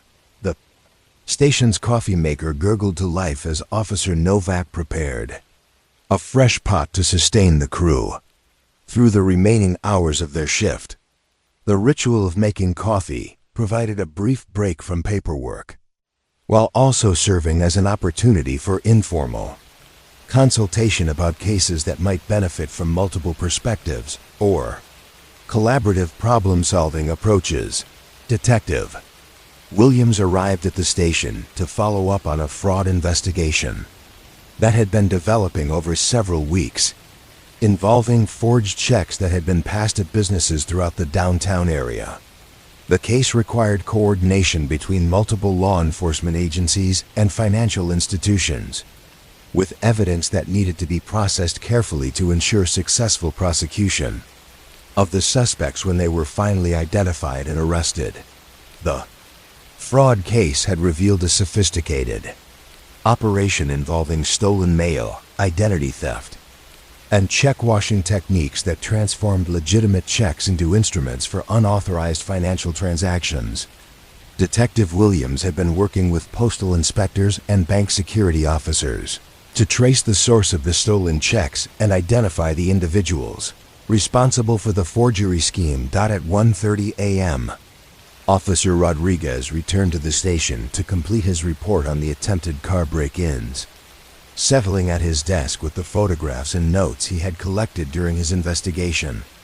The evidence suggested that the same individual or group had been working systematically through the neighborhood, targeting vehicles that appeared to contain valuable items or that showed signs of poor security. The pattern matched similar incidents that had been reported in adjacent neighborhoods over the previous month, suggesting that a professional car thief was operating in the area with knowledge of police patrol schedules and neighborhood security measures. Sergeant Kim added Rodriguez's report to a growing file of related incidents that would be forwarded to the Detective Division for pattern analysis and coordinated investigation. The telephone rang again at 1:45 a.m. with a call from Mr. Robert Morrison reporting that his elderly neighbor, Mrs. Helen Walsh, had not answered her door for the daily check that he conducted as part of an informal neighborhood watch program. Mrs. Walsh lived alone and had asked Mr. Morrison to ensure her welfare after she had experienced a minor medical emergency several months earlier. Officer Novak was dispatched to conduct a welfare check, arriving at Mrs. Walsh's address to find that lights were on in the house, but there was no response to repeated knocking on both front and back doors. She radioed for backup and approval to enter the house, following department protocols for situations where elderly residents might be experiencing medical emergencies that prevented them from responding to outside contact. House key was located in the hiding place that Mrs. Walsh had revealed to Mr. Morrison for emergency purposes, allowing Officer Novak to enter and conduct a systematic search that revealed Mrs. Walsh asleep in her bedroom, apparently unaware that her neighbor had been trying to contact her. She had taken medication for a minor illness that had made her sleep more deeply than usual, preventing her from hearing Mr. Morrison's knocks on her door. Officer Novak's report documented the successful welfare check while also noting the effectiveness of the informal neighborhood watch system that had prompted Mr. Morrison's concern when Mrs. Walsh had not followed her usual routine. The incident reinforced the value of community-based support systems for elderly residents who lived alone and might need assistance during emergencies. Detective Williams completed his fraud investigation paperwork at 2:20 a.m., having spent nearly an hour reviewing financial documents and coordinating with bank investigators who were tracing the movement of stolen funds through multiple accounts. The complexity of modern financial crimes required police officers to develop expertise in banking procedures and electronic transaction systems that had not been part of traditional law enforcement training. Fraud case would eventually be resolved through cooperation between local police, federal investigators, and private security personnel employed by financial institutions. The investigation had already recovered most of the stolen funds and identified several suspects who would be arrested as soon as sufficient evidence had been assembled to ensure successful prosecution. Sergeant Kim used the quiet period between calls to review staffing schedules and training requirements for officers under his supervision, ensuring that department standards for continuing education and professional development were being met despite the demands of daily police work. The night shift provided opportunities for this kind of administrative work that was difficult to accomplish during busier day shifts. Officer Rodriguez began typing his report on the attempted car break-ins, documenting not only the immediate evidence he had observed, but also the broader pattern of similar crimes that had been occurring in the area. His report would contribute to a developing intelligence picture that would help detectives identify suspects and develop strategies for preventing future incidents. The station's radio scanner monitored communications from other law enforcement agencies throughout the metropolitan area, providing background awareness of criminal activity and emergency situations that might require mutual aid or coordinated response. The quiet crackle of radio traffic created a constant reminder that police work continued around the clock throughout the region. At 3:10 a.m., a call came in reporting a minor traffic accident at the intersection of Main and Elm Streets, where a delivery truck had collided with a sedan whose driver had apparently run a red light. Officer Novak responded to the scene, finding both drivers uninjured, but requiring documentation and traffic control while their vehicles were removed from the intersection. The accident report required careful measurement and photography of the scene, documentation of both drivers' statements about what had occurred, and coordination with towing services and insurance companies. The routine nature of the accident belied the complex legal and administrative processes that would follow, involving insurance investigations and possible court proceedings that might extend for months after the initial incident. Sergeant Kim reviewed the night's incident reports at 3:45 a.m., checking for patterns or connections that might indicate developing crime trends requiring special attention or resource allocation.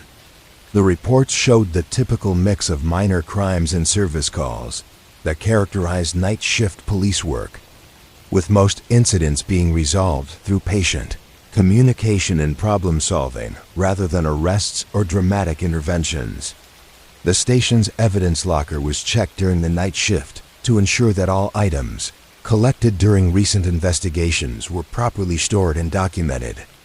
The evidence room contained hundreds of items ranging from stolen property to weapons and documents that would be needed for court proceedings or returned to their rightful owners once legal processes were completed. Officer Rodriguez completed his car break-in report at 4:20 a.m., adding it to the stack of completed paperwork that would be processed by day shift personnel, who handled case file management and distribution to appropriate investigative units. The systematic documentation of every incident, no matter how minor, created the comprehensive records that allowed police departments to track crime trends and deploy resources effectively. Detective Williams concluded his fraud investigation work by updating case files and coordinating with prosecutors, who would handle the eventual trial of suspects once they were arrested. The complex financial evidence required careful organization and explanation to ensure that jury members would be able to understand the methods used by the criminals and the harm caused to individual victims and business communities.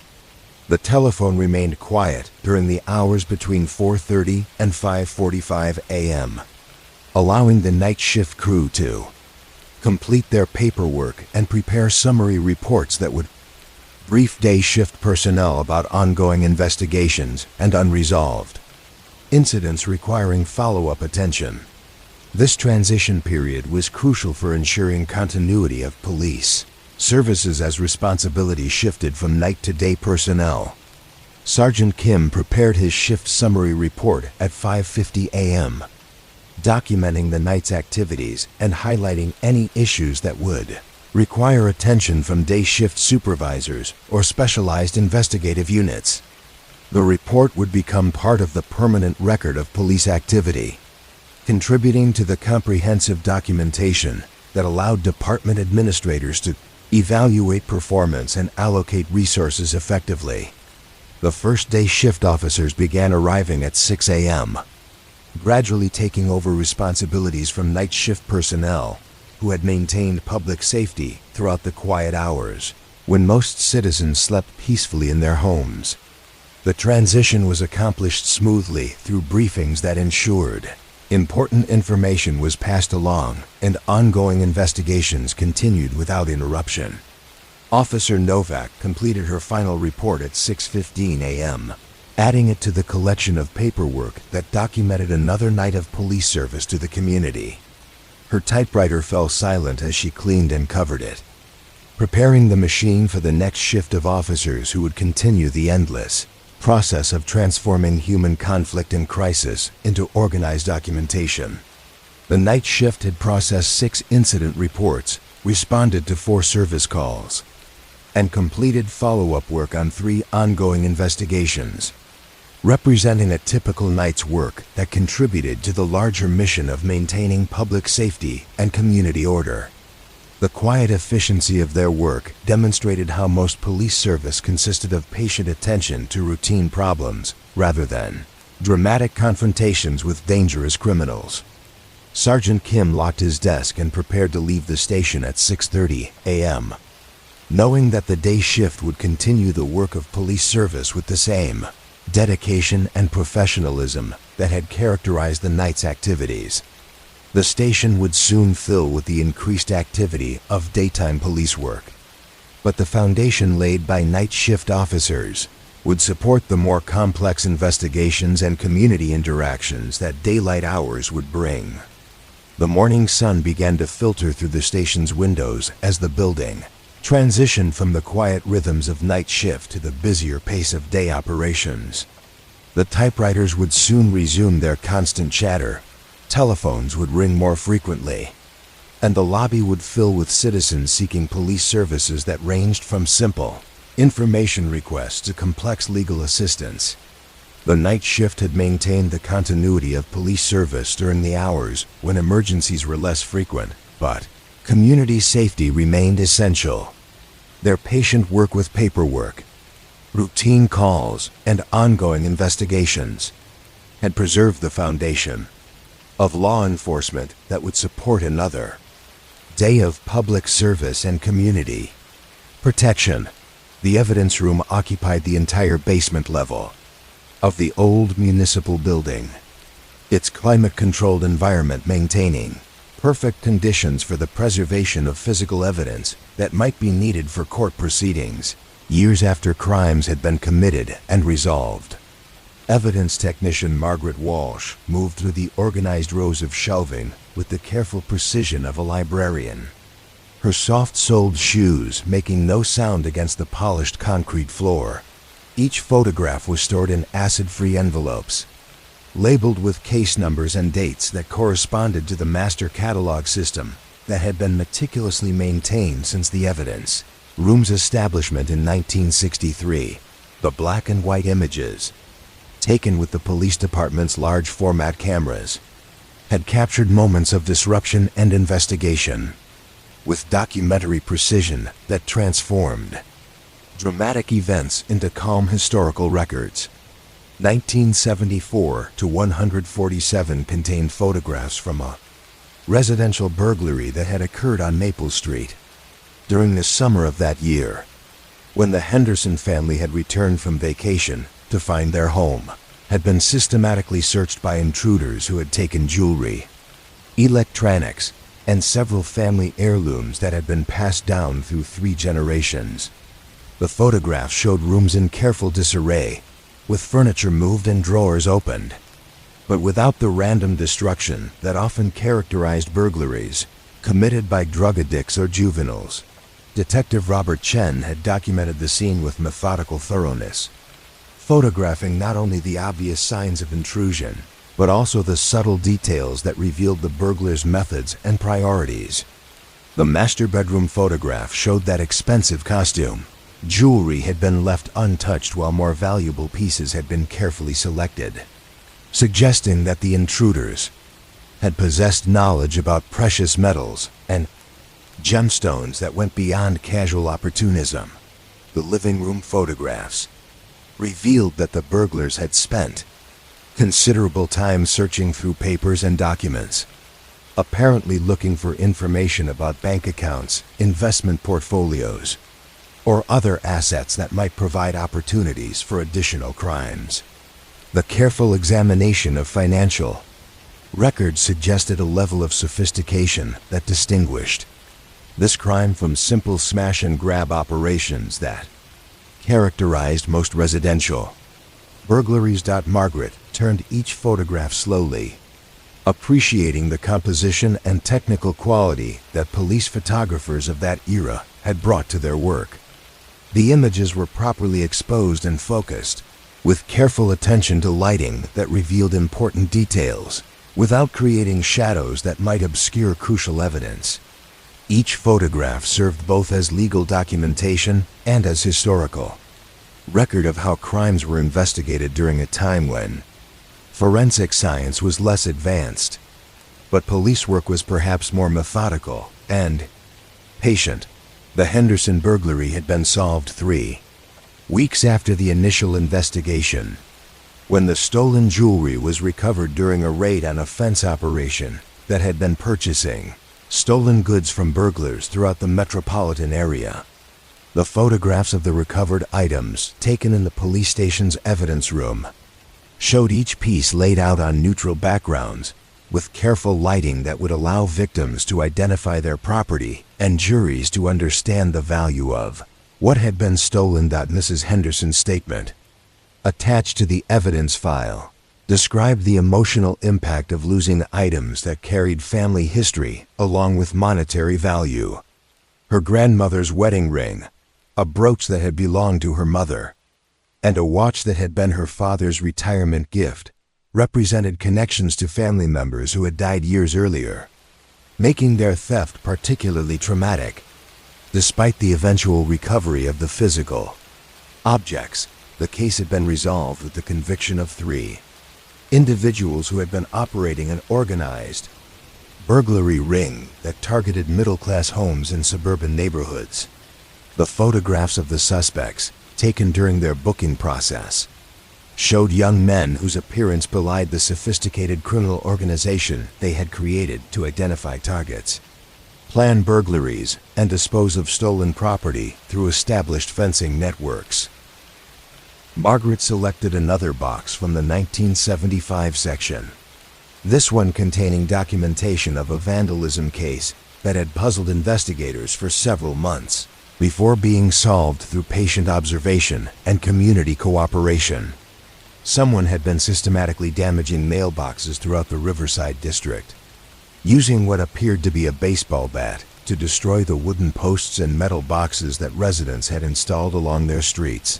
The vandalism photographs showed the progression of damage over time, with early incidents involving single mailboxes and later attacks affecting entire blocks of residential streets. The destruction pattern suggested that the vandal was working systematically through the neighborhood, possibly following walking or bicycle routes that allowed quick escape after each incident of property damage. Detective Williams had documented each incident with photographs that captured not only the immediate damage, but also the surrounding environment that might provide clues about the vandals' methods and motivations. The photographs showed that attacks occurred during daylight hours when most residents were at work, suggesting that the perpetrator was either unemployed or worked an evening shift that allowed daytime freedom. The case had been solved when a retired resident, Mr. David Morrison, had observed a teenage boy systematically destroying mailboxes while apparently delivering newspapers on his bicycle route. The photographs of the arrest showed 16-year-old Michael Chun, whose paper route had provided him with detailed knowledge of neighborhood schedules and mailbox locations. That had made his vandalism campaign possible. The resolution had involved not only restitution for property damage, but also community service that required Michael to help residents rebuild and improve their mailbox installations.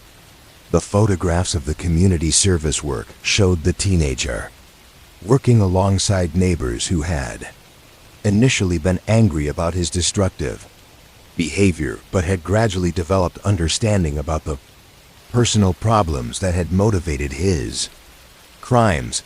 Michael's vandalism had been triggered by his parents' divorce and his resulting anger about changes in his living situation that had made him feel powerless and disconnected from the stable family life he had previously enjoyed.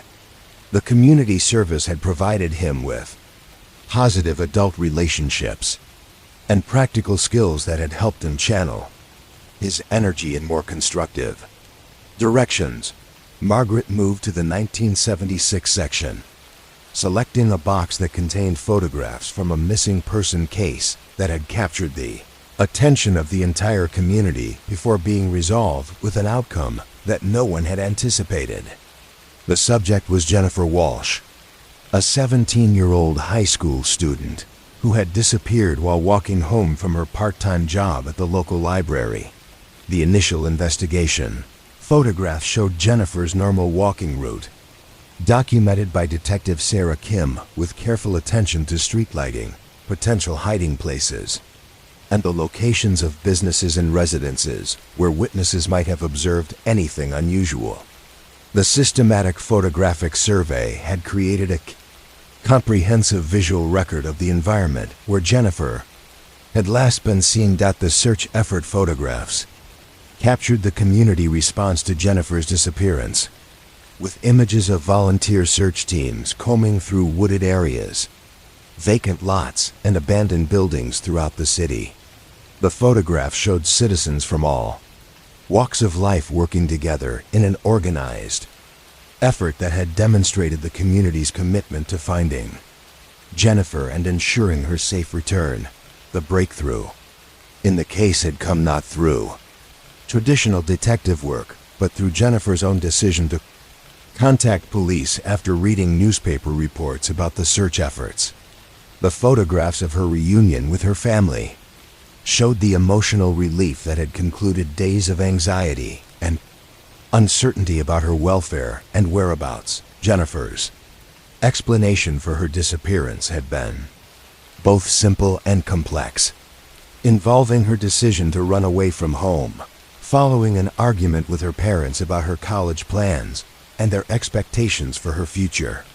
She had spent several days staying with a friend in a neighboring city, but reading about the search efforts and community concern had convinced her to return home and work through her family conflicts with professional counseling assistance. The case photographs concluded with images of the family counseling sessions that had been arranged to address the communication problems that had led to Jennifer's temporary disappearance.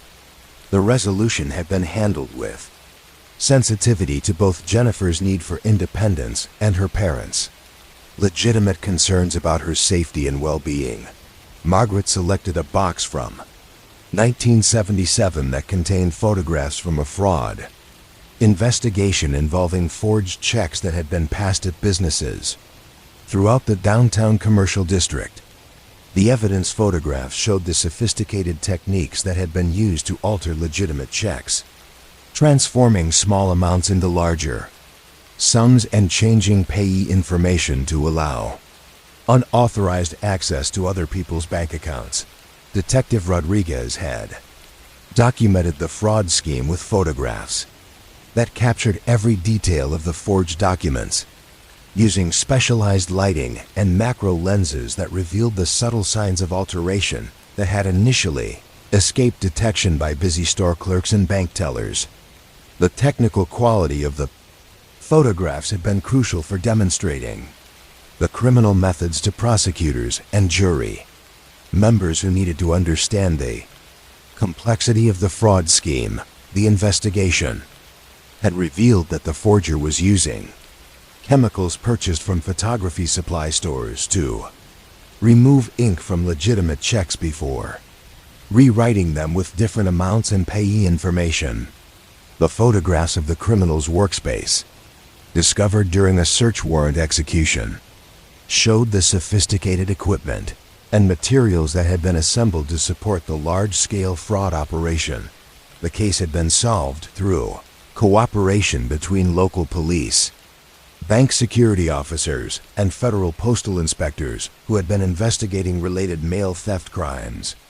The photographs of the arrest showed 24-year-old David Chun, whose knowledge of chemistry and printing techniques had enabled him to create convincing forgeries that had initially fooled experienced bank personnel. The resolution had involved full restitution to all victims and a prison sentence that reflected the serious financial harm that had been caused by the fraud scheme.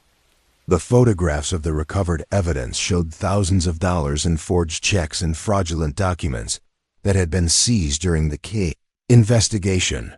Margaret moved to the 1978 section, selecting photographs from a case involving systematic theft from parked cars in the downtown business district. The crime scene photographs showed the methods that thieves had used to gain entry to locked vehicles, often targeting cars that contained visible valuables or that were parked in areas with limited surveillance and foot traffic. Investigation photographs documented the pattern of thefts over several weeks, with images showing the locations where crimes had occurred and the types of vehicles that had been targeted. Detective Morrison had used the photographs to identify the most vulnerable parking areas and to develop recommendations for improved lighting and security measures that would reduce future thefts. The case had been solved when surveillance cameras installed in response to the theft pattern had captured images of the perpetrators in action. The photographs of the arrests showed two teenagers who had been working systematically through parking lots during school hours, targeting vehicles that appeared to contain electronics, purses, or other portable valuables. The resolution had involved not only criminal prosecution, but also community education about vehicle security and theft prevention. The photographs of the community presentations showed police officers working with business groups and civic organizations to develop strategies that would make the downtown area less attractive to thieves while maintaining its accessibility for legitimate users. Evidence room contained thousands of such photograph collections, each one documenting crimes that had once disrupted the peace of the community, but had been resolved through patient police work and community cooperation. The images had captured moments of crisis and investigation, but they now rested quietly in their acid-free storage, serving as historical records of how justice had been pursued and achieved. Margaret completed her inventory of the 1970s photograph collections and moved to the more recent sections, where color photographs had begun to supplement the black and white images that had been standard during earlier decades. The improved technology had allowed for more detailed documentation of crime scenes and evidence, but the fundamental purpose remained the same: creating permanent records that would support successful prosecutions and provide closure for victims of criminal activity. The climate-controlled environment of the evidence room would preserve these photographs indefinitely, ensuring that future researchers would be able to study how police work had evolved and how communities had responded to the challenges of maintaining safety and justice. The images represented more than just criminal investigations. They were historical documents that captured the social and economic conditions that had shaped community life during different periods of the city's development. Each photograph told a story not only of crime and investigation, but also of human resilience and community cooperation. in the face of challenges that threatened the peace and security that most residents took for granted. The careful preservation of these images honored both the victims who had suffered losses and the police officers who had worked patiently to restore order and provide justice. As Margaret completed her work for the day, she reflected on the thousands of stories contained in the evidence room's photograph collections. Each image represented someone's worst day transformed into evidence for justice, someone's crisis resolved through professional police work, and someone's faith in the legal system validated through successful investigation and prosecution. The evidence room would continue to preserve these images long after the original crimes had been forgotten by everyone except the people directly affected by them. The photographs would serve as permanent testimony to the ongoing work of maintaining justice and protecting the vulnerable members of society who depended on law enforcement for their safety and security. In the quiet of the climate-controlled storage area, surrounded by thousands of carefully preserved photographs, Margaret found reassurance in the systematic documentation of how justice had been pursued and achieved over decades of police work. The images represented the triumph of order over chaos, of patient investigation over criminal deception, and of community cooperation over individual selfishness. The evidence room would remain here through the years ahead, preserving its photographic history for future generations who would need to understand how their community had evolved and how the principles of justice had been maintained through the dedicated work of police officers who understood that their mission extended beyond immediate law enforcement to encompass the preservation of social order and human dignity. The morning mist rolled gently off the river, settling into the spaces between buildings where Detective Elena Rodriguez walked her final patrol through the downtown district that had been her beat for nearly 30 years. Each street corner held memories of cases that had shaped not only her career, but the very character of the neighborhoods that had grown and changed around the framework of her investigations and community relationships. The intersection of Main and Elm had been the site of 3 different investigations during her tenure, each one representing a different era in the city's evolution and the changing nature of urban crime. In 1985, it had been a simple traffic accident that had revealed a larger pattern of insurance fraud. By 1995, the same corner had become the focus of a drug investigation that had ultimately led to community organizing and neighborhood revitalization. Most recently, in 2005, it had been the location where a missing elderly resident had been found safe, leading to improvements in the city's systems for tracking and assisting vulnerable populations. The old Morrison building, now converted to upscale condominiums, had once housed the pawn shop where stolen goods from residential burglaries throughout the 1980s had been fenced through a network that had taken Detective Rodriguez months to unravel. The investigation had required her to develop expertise in precious metals, electronics, and antique furniture that had served her well in dozens of subsequent cases involving theft and fraud. The building's ground floor, which now contained a coffee shop and bookstore, had been the scene of an armed robbery in 1987 that had initially appeared to be a random crime but had ultimately revealed connections to organized criminal activity extending throughout the metropolitan area. The case had been solved through patient analysis of security camera footage and witness statements, combined with forensic evidence that had linked the robbery to a series of similar crimes in neighboring jurisdictions. Detective Rodriguez paused outside the coffee shop, remembering how the store owner, Mr. David Chun, had worked with police to improve security measures that had not only prevented future robberies, but had also created a model for other small businesses throughout the downtown area. The cooperation between law enforcement and business owners had become a template for community policing, initiatives that had transformed the entire commercial district, the residential Streets that stretched east from the commercial district told their own stories of how crime and community response had shaped neighborhood development over the decades. Maple Street had been the site of a series of residential burglaries in the early 1990s that had been solved through a combination of traditional detective work and innovative community watch programs that had brought neighbors together in Code Neighbors. Unprecedented cooperation. The Chun family house at 1247 Maple had been burglarized twice within 6 months, leading to Detective Rodriguez's development of specialized techniques for investigating repeat victimization and the social factors that made certain properties attractive to criminals.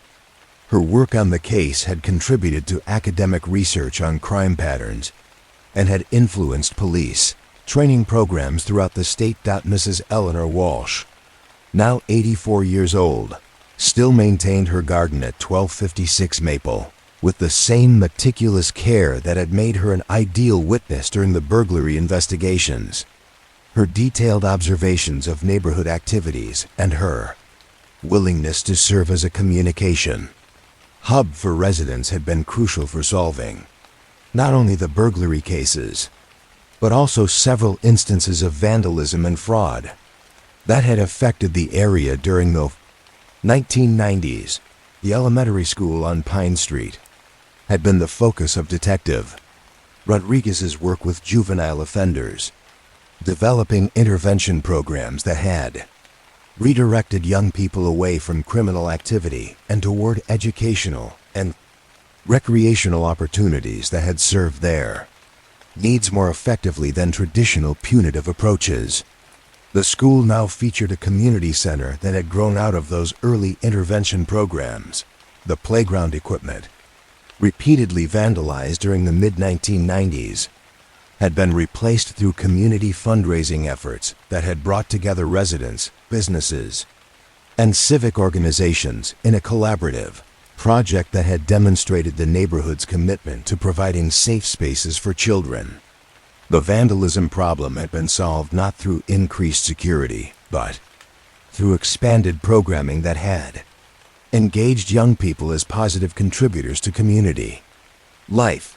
Detective Rodriguez continued her walk along River Road, where the more expensive homes had required different approaches to crime prevention and investigation. The Walsh Mansion at 2847 River had been the Walsh Mansion at 2847, target of several sophisticated burglary attempts that had been thwarted through coordination between private security systems and police patrol strategies designed specifically for high-value residential properties. The most significant case had involved an organized crime group that had been targeting wealthy homes throughout the region, using inside information from service providers and delivery companies to identify properties that contained valuable art, jewelry, and electronics.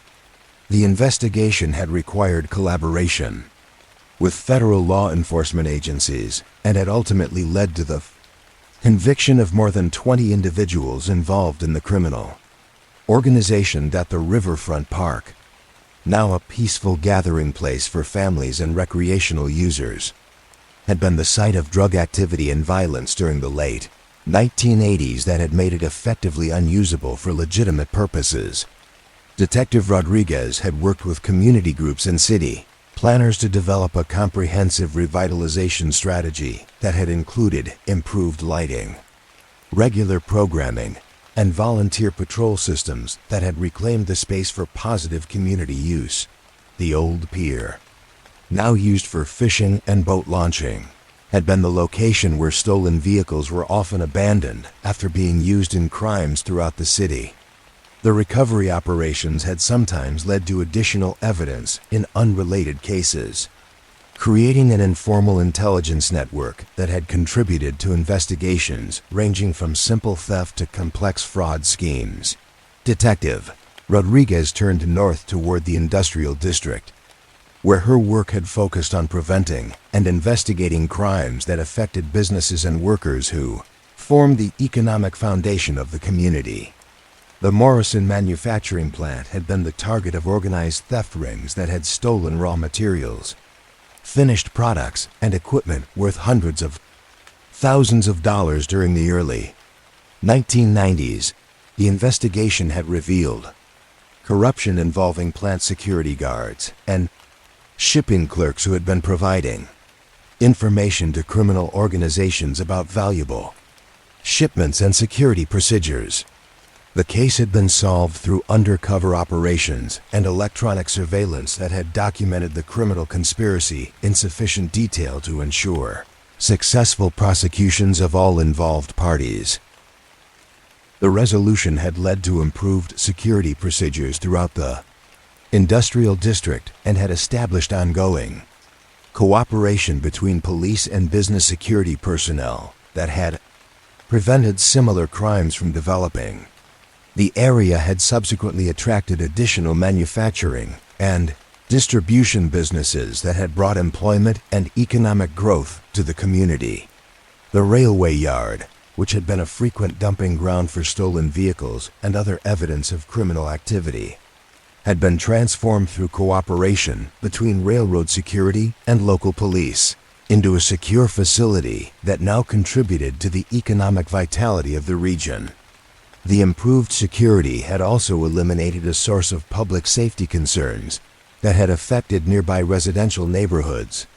Detective Rodriguez walked through the Riverside district, where her community policing initiatives had been most fully developed and had achieved the greatest success in preventing crime through neighborhood organization and social intervention. The area had been transformed from a high-crime region marked by drug activity and property crimes into a stable residential community where families felt safe and connected to their neighbors. The community center at the heart of the district had grown out of a crime prevention program that had begun in a storefront and had expanded to include educational services, recreational programs, and social support systems that addressed the root causes of criminal activity. The center now served as a model for similar facilities in other cities, and it attracted national attention for its innovative approaches to community development. The housing complex that had been the focus of extensive drug enforcement operations during the 1990s had been renovated and redesigned to eliminate the architectural features that had facilitated criminal activity. The new design included improved lighting, clear sight lines, and community spaces that had encouraged positive social interaction among residents. Detective Rodriguez had worked closely with residents throughout the transformation process, ensuring that their voices were heard in planning decisions and that their ongoing concerns were addressed through responsive police services and community programming. The collaborative approach had created lasting relationships between law enforcement and community members that had continued to prevent crime and resolve problems through informal networks of communication and mutual support. The corner of Elm and Oak, now marked by a small memorial garden, had been the site of the only unsolved homicide during Detective Rodriguez's career. The case remained officially open, but after 20 years of investigation, the prospects for resolution had dimmed despite continuing efforts by current detectives who had inherited the file and the responsibility for pursuing any new leads that might develop. The memorial garden had been created by community members who had known the victim, 18-year-old Michael Morrison, and who had wanted to ensure that his death was remembered even if justice remained elusive. The garden served as a reminder that crime affected real people with families and friends who continued to feel the impact of violence long after media attention had moved on to other stories. Detective Rodriguez had learned from the Morrison case that not all crimes could be solved through traditional investigative methods, but that the community's response to tragedy could create positive change that honored victims while working to prevent similar crimes from occurring in the future. The memorial garden had become a focal point for youth programs and violence prevention initiatives that had contributed to significant reductions in serious crime throughout the area. The bridge that connected the downtown area to the residential neighborhoods on the east side of the river had been the site of several suicide attempts that had been successfully prevented through the intervention of police officers who had been trained in crisis counseling and the escalation techniques. Detective Rodriguez had been instrumental in developing those training programs and had personally prevented 3 individuals from taking their own lives during her career. The bridge now featured improved lighting and emergency communication systems that had been installed in response to safety concerns raised by community members who had worked with police to identify and address environmental factors that might contribute to public safety problems. The collaborative approach had become a model for infrastructure improvements throughout the city. Detective Rodriguez concluded her final patrol at the courthouse, where so many of the cases she had investigated had been resolved through the patient work of prosecutors, defense attorneys, and judges who had shared her commitment to justice and community safety. The building represented the institutional framework that had supported her work and had ensured that criminal investigations led to appropriate legal outcomes. The courthouse steps had been the site of press conferences announcing the resolution of major cases, community meetings discussing crime prevention strategies, and informal conversations between police officers and citizens who had wanted to understand how law enforcement actually worked in their community. The accessibility of the courthouse and its staff had been crucial for maintaining public trust and cooperation that had made effective police work possible. The plaza in front of the courthouse now featured monuments honoring law enforcement officers who had died in the line of duty, community members who had made significant contributions to public safety, and crime victims whose deaths had motivated changes in laws and policies designed to prevent similar tragedies. The monuments served as permanent reminders of the ongoing work required to maintain justice and community safety. As Detective Rodriguez prepared to retire after 3 decades of service, she reflected on how the city had changed and evolved around the framework of her investigations and community relationships.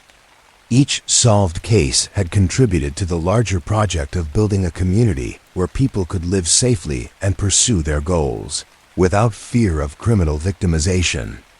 The streets and buildings now held different meanings than they had when she had begun her career, transformed by the accumulated impact of successful investigations, community partnerships, and social programs that had addressed the underlying causes of criminal behavior. The city itself had become an archive of her work and the work of countless other police officers who had understood that law enforcement was ultimately about serving people and protecting the vulnerable. The neighborhoods where she had worked would continue to evolve and change, but the foundations of community cooperation and social responsibility that had been built through decades of patient police work would remain as permanent contributions to the quality of life that future residents would inherit. The city's streets and bridges would continue to hold the quiet echoes of stories that had once threatened to disrupt the peace, but had been resolved through the application of justice and the commitment of people who had refused to allow crime to define their community. Detective Rodriguez's legacy would live on not in dramatic arrests or high-profile cases, but in the gradual transformation of neighborhoods, the prevention of countless crimes through community organizing, and the relationships between police and citizens that had made collaborative problem-solving possible. The city itself had become her monument, a living testament to the possibility of justice and the enduring value of patient, thoughtful police work that honored both the law and the people it was designed to protect. The final filing cabinet stood at the far end of the basement archive, its brass nameplate reading "Cases Closed, Permanent Storage," in letters that had been etched with the same care given to tombstones. Records Supervisor Thomas Walsh approached this cabinet with the reverence of a librarian handling rare manuscripts, knowing that within its drawers lay the concluded chapters of thousands of human stories that had found their resolution through the patient application of justice. Each file represented not just a crime and its investigation, but a moment when chaos had been transformed into order, when confusion had given way to understanding, and when the disruption of criminal activity had been healed through the careful work of police officers, attorneys, judges, and community members who had refused to allow wrongdoing to define their shared experience. The topmost drawer contained cases from the 1960s, files that had been closed for more than 40 years, but were preserved with the same meticulous care as more recent investigations. The paper had yellowed slightly despite the controlled environment, but the careful handwriting of long-retired officers remained legible, their reports serving as permanent testimony to the thoroughness and humanity that had characterized police work.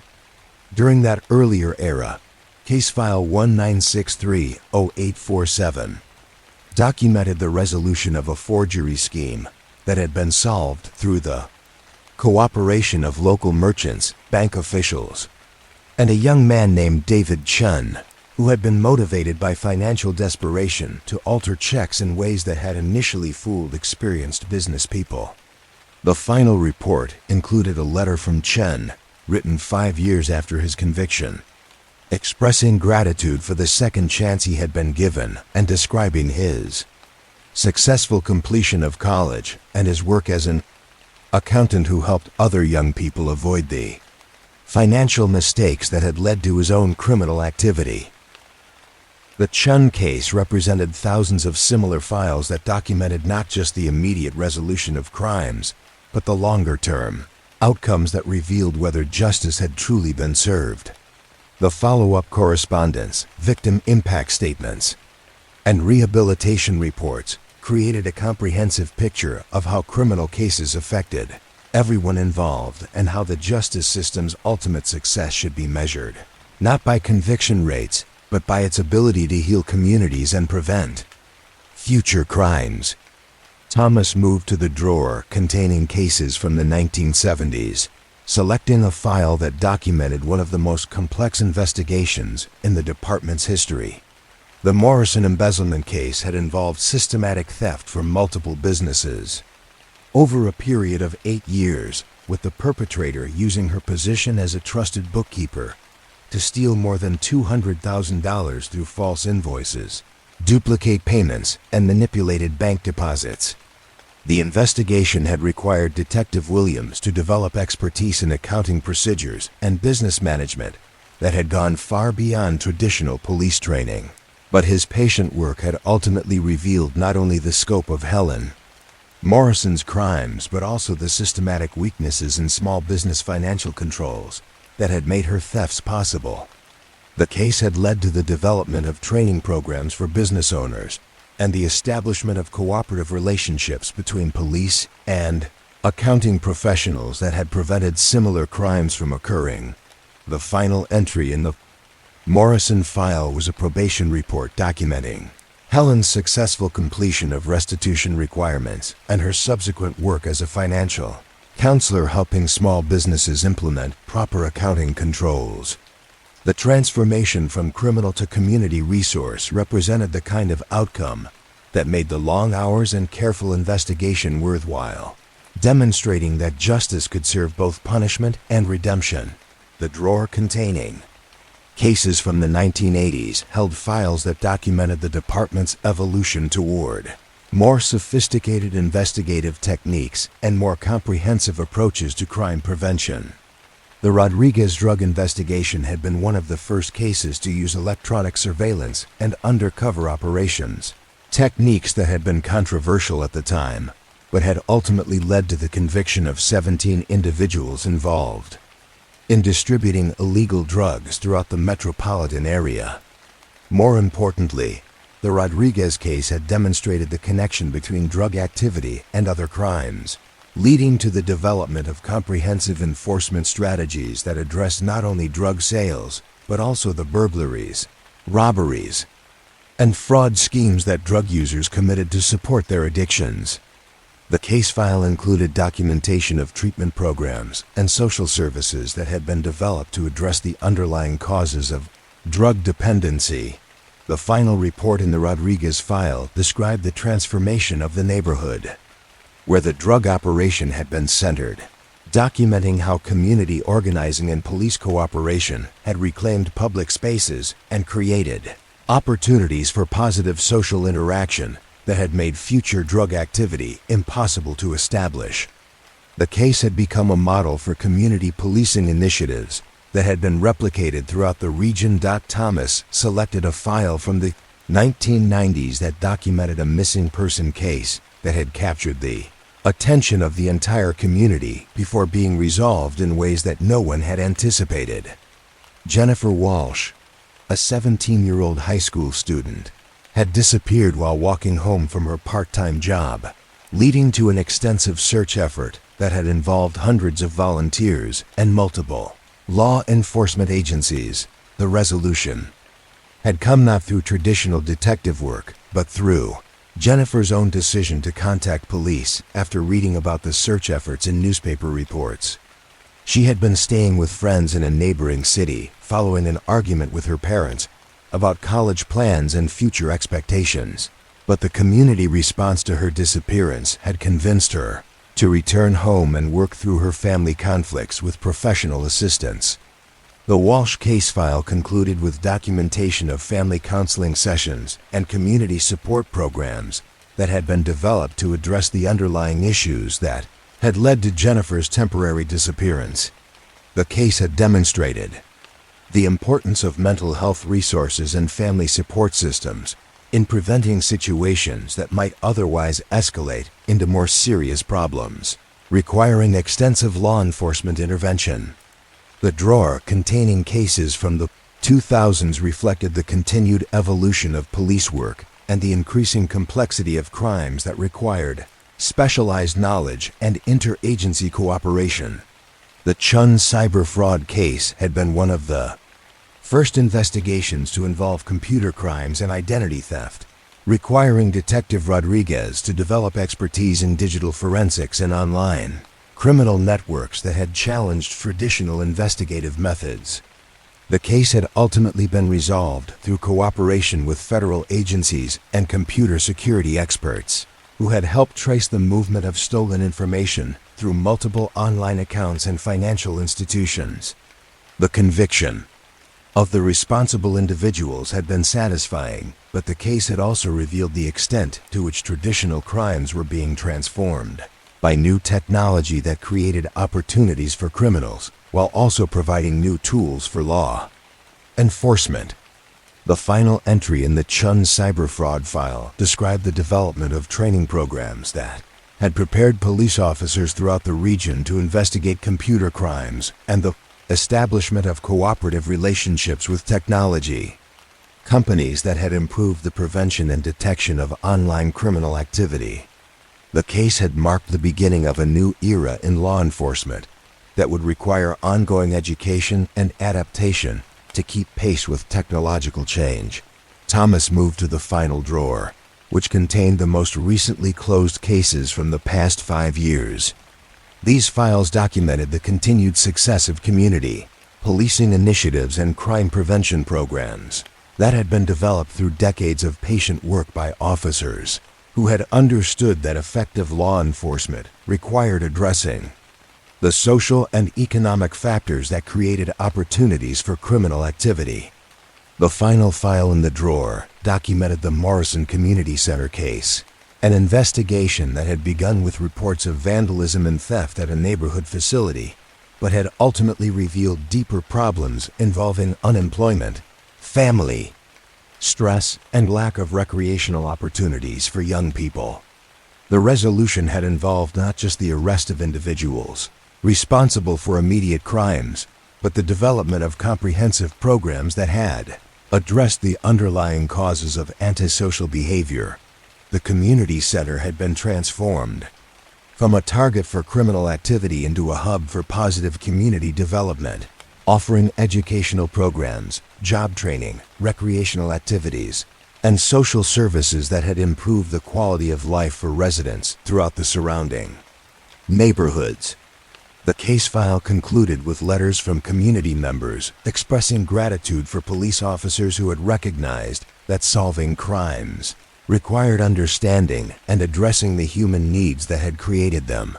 Thomas closed the final drawer and stepped back to survey the entire archive that surrounded him in the basement of the municipal building. Thousands of files containing millions of pages of documentation represented the accumulated wisdom and experience of police officers who had dedicated their careers to maintaining justice and protecting the vulnerable members of their community. The archive would continue to grow as new cases were investigated and resolved, but the foundation of knowledge and experience contained in these older files would continue to inform and guide future police work. The patterns of criminal behavior, the investigative techniques that had proven successful, and the community partnerships that had made crime prevention possible were all documented in files that would be preserved indefinitely for future generations of law enforcement professionals. Asterisk, the quiet atmosphere of the archive reflected the peace that had been achieved through the resolution of conflicts that had once threatened to disrupt community life. Each closed case represented a victory for justice and a contribution to the larger project of building a society where people could live safely and pursue their goals without fear of criminal victimization. The basement itself had become a sanctuary for memory, a place where the dramatic moments of human conflict had been transformed into carefully organized documentation that would preserve the lessons learned through decades of police work. The files would rest here in perpetual silence, their stories complete, their lessons preserved for anyone who needed to understand how justice had been pursued and achieved. Thomas turned off the archive lights and secured the door, leaving the files to rest in the darkness that had become their permanent home. The stories they contained would sleep peacefully, sealed within documents that had transformed moments of crisis into permanent records of how communities could respond to challenges through cooperation, patience, and unwavering commitment to the principles of justice and human dignity. Above the archive, the city continued its daily life, largely unaware of the thousands of resolved cases that had contributed to the safety and stability that most residents took for granted. The police officers who had investigated these cases, the attorneys who had prosecuted them, the judges who had rendered decisions, and the community members who had cooperated in their resolution had all contributed to the accumulated wisdom that would guide future efforts to maintain justice and protect the innocent. The archive would remain here through the years ahead, growing slowly as new cases were investigated and resolved, but always serving as a reminder that justice was possible and that the patient work of law enforcement could transform even the most serious crimes into opportunities for healing and community strengthening. The files would continue to rest in their careful organization, holding their secrets with quiet dignity, preserving the memory of how order had been maintained and justice had been served. In the deepest silence of the archive, surrounded by the peaceful presence of thousands of closed cases, the city's memory rested secure in the knowledge that every story had found its proper ending. Every crime had been addressed with appropriate justice, and every victim had been honored through the careful work of people who understood that law enforcement was ultimately about protecting the values and relationships that made civilized society possible.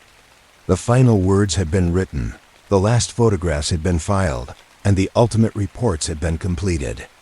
The archive held them all in perpetual custody, preserving the evidence of how justice had been pursued and achieved through the dedicated work of ordinary people who had refused to allow crime to triumph over law, chaos to overcome order, or fear to defeat hope.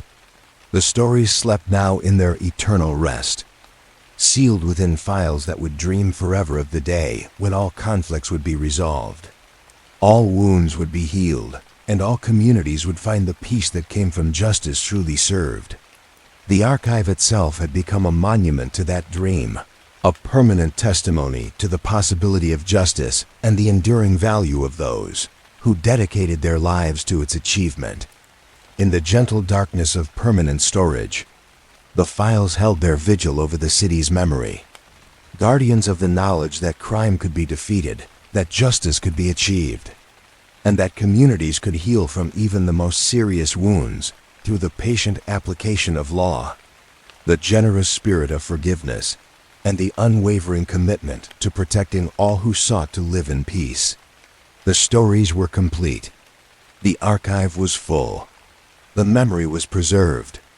And in the perfect silence that surrounded them, all the voices that had once cried out for justice had found their rest in the knowledge that their calls had been heard, their needs had been met, and their trust in the possibility of justice had been rewarded through the careful work of those who had served them, faithfully until the very end. The attic of the old Municipal Records Building held mysteries that had never made it into official files, stories that existed in the margins of documented history and in the quiet spaces where memory preserved what paperwork could not capture. Emeritus Archivist Dorothy Chun climbed the narrow stairs on her monthly visit to check the environmental controls and ensure that the building's oldest records remained properly preserved in their climate-controlled sanctuary. The attic contained more than official documents. It housed the personal papers that retiring officers had donated to the city archives, letters from grateful citizens that had never been formally filed, and photographs that had been taken not for evidence but to preserve moments of human connection that had made police work meaningful for the officers who had chosen to serve their community for entire careers. A cardboard box labeled Officer Morrison, Personal Collection, 1952 to 1982, contained 3 decades of thank you notes from families whose crises had been resolved through patient police work that had gone far beyond the technical requirements of law enforcement. Each note represented a moment when professional duty had been elevated to genuine care for people whose lives had been disrupted by circumstances beyond their control. Mrs. Helen Walsh had written in 1967 to thank Officer Morrison for spending his own time helping her elderly father navigate the complex process of reporting and recovering from a confidence scheme that had cost him his life savings. The letter described how Officer Morrison had not only investigated the crime, but had also helped arrange social services and family support that had allowed her father to maintain his independence. Despite his financial losses, the investigation had never been formally documented because the perpetrators had left the jurisdiction before charges could be filed.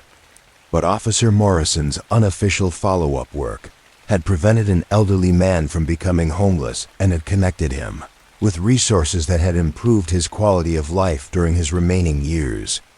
The impact of that unofficial assistance had rippled through the Walsh family for generations, creating trust in law enforcement that had made future cooperation possible.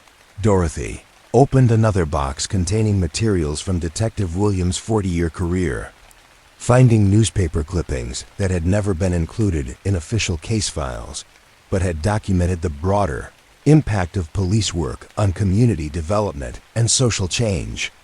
An article from 1975 described how Detective Williams' investigation of school vandalism had led to the establishment of youth programs that had prevented juvenile crime throughout the metropolitan area. The newspaper account mentioned details that had not appeared in official reports, including Detective Williams' volunteer work with the community center that had grown out of his crime prevention initiatives.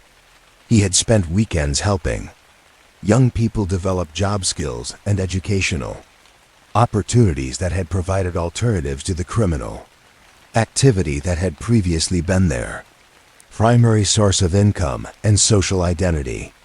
Folder containing correspondence between Detective Williams and the teenagers whose lives had been changed. through his intervention, revealed the personal relationships that had developed between a police officer and the young people he had refused to give up on, despite their repeated involvement in criminal activity. The letters showed how patient mentoring and genuine concern had gradually convinced troubled youth that they had value and potential beyond their mistakes. Asterisk. Michael Chun had written to Detective Williams from college in 1983, describing his successful completion of an engineering degree and his plans to return to the community as a volunteer, working with other young people who were struggling with the same problems he had faced during his own adolescence. The letter expressed gratitude not just for avoiding prison, but for learning that adults could be trusted, and that legitimate success was possible for someone who had once believed that crime was his only option. Dorothy discovered a collection of photographs that had been taken during community events and informal gatherings that had brought police officers and residents together outside the context of emergency response and criminal investigation. The images showed barbecues, school programs, sports activities, and holiday celebrations where uniforms had been set aside in favor of civilian clothes and human connection. Photograph from 1978 showed Officer Rodriguez teaching a group of children how to ride bicycles in the park that had once been too dangerous for family activities due to drug dealing and violence. The image captured a moment of pure joy and safety that represented the transformation of public space through community policing initiatives that had emphasized prevention and relationship building over enforcement and punishment. Another photograph showed Detective Kim participating in a neighborhood cleanup effort that had been organized by residents who had been inspired by his patient work during a series of property crime investigations. The detective had spent his day off working alongside community members to remove graffiti, repair vandalism, and plant flowers in areas that had been neglected and had attracted criminal activity. The cleanup effort had been documented not in police reports but in personal letters and community newsletter articles that had celebrated the cooperation between law enforcement and residents who had discovered that they shared common goals for neighborhood improvement and safety. The informal nature of the collaboration had made it more effective than formal programs because it had been based on genuine relationships rather than official procedures. Dorothy found a memoir that Detective Chun had written during his retirement, documenting cases and experiences that had shaped his understanding of police work and community service. The memoir had never been published, but it contained insights about human nature and social dynamics that had been gained through decades of close contact with people during their most vulnerable and challenging moments. Memoir described cases that had been officially solved but had continued to affect Detective Chun's thinking about justice and redemption long after the legal proceedings had been completed. He had maintained contact with many of the people whose lives had intersected with his investigations, following their progress and celebrating their successes while also learning from their continued struggles with problems that could not be solved through law enforcement alone. One chapter described his relationship with a family whose teenage son had been arrested for burglary but had subsequently become a successful social worker specializing in helping other young people avoid criminal activity. Detective Chun had attended the young man's college graduation, his wedding, and the baptism of his children, witnessing the transformation that had been made possible through patient guidance and genuine belief in human potential for change. The memoir included reflections on cases that had not been solved despite extensive investigation, and Detective Chun's thoughts about how those failures had taught him important lessons about the limitations of law enforcement and the need for broader social approaches to preventing crime and supporting vulnerable populations. The unsolved cases had been as educational as the successful investigations because they had revealed the complexity of human behavior and social problems. A collection of poetry written by Officer Santos during her 25-year career provided another perspective on police work that had never appeared in official documentation. The poems described the emotional impact of responding to domestic violence calls, the satisfaction of reuniting lost children with their families, and the quiet moments of human connection that had made difficult and dangerous work meaningful. One poem described the scene of a fatal traffic accident where Officer Santos had comforted the victims, family members while waiting for the coroner to arrive. The poem captured the weight of being present during other people's worst moments and the responsibility that police officers felt to provide not just professional service but genuine human compassion during times of crisis and loss. Another poem reflected on the gradual changes in neighborhood character that had resulted from years of community policing work, describing how streets that had once been marked by fear and suspicion had been transformed into places where children played safely and neighbors looked out for each other's welfare. The transformation had been so gradual that it was invisible in daily police reports, but it represented the most important accomplishment of Officer Santos' career. Dorothy discovered a box containing audio recordings that had been made during community meetings and informal conversations between police officers and residents who had worked together on crime prevention and neighborhood improvement projects. The recordings captured voices and perspectives that had never been formally documented, but had shaped the development of policing strategies that had made the community safer and more cohesive. One recording from 1989 documented a conversation between Detective Morrison and Mrs. Eleanor Rodriguez about the impact of drug activity on family life in their neighborhood. Mrs. Rodriguez had provided information that had been crucial for successful drug investigations, but the recording revealed that her cooperation had been motivated not by law enforcement concerns, but by her desire to protect children and create safe spaces for family activities. The conversation showed how effective police work had been, built on genuine relationships between officers and community members who had shared concerns about public safety and quality of life.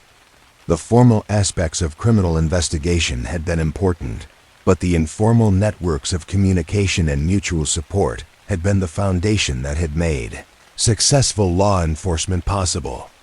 Another recording captured a planning meeting for a community festival that had been organized to celebrate the reduction in crime that had been achieved through cooperative efforts between police and residents. The meeting had included both officers and community members, discussing how to maintain the progress that had been made and how to continue building the social connections that had made their neighborhood strong and resilient. The festival planning had revealed how crime prevention had been most effective when it had been integrated into broader efforts to build community identity and social cohesion. The reduction in criminal activity had been a byproduct of increased community engagement rather than the primary goal, but it had been more sustainable because it had been based on positive relationships rather than fear or enforcement pressure.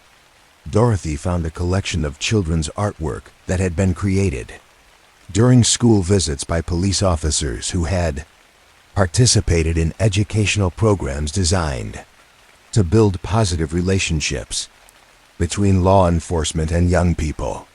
The drawing showed police officers as helpful community members rather than authority figures to be feared, reflecting the success of programs that had emphasized service and protection over control and punishment.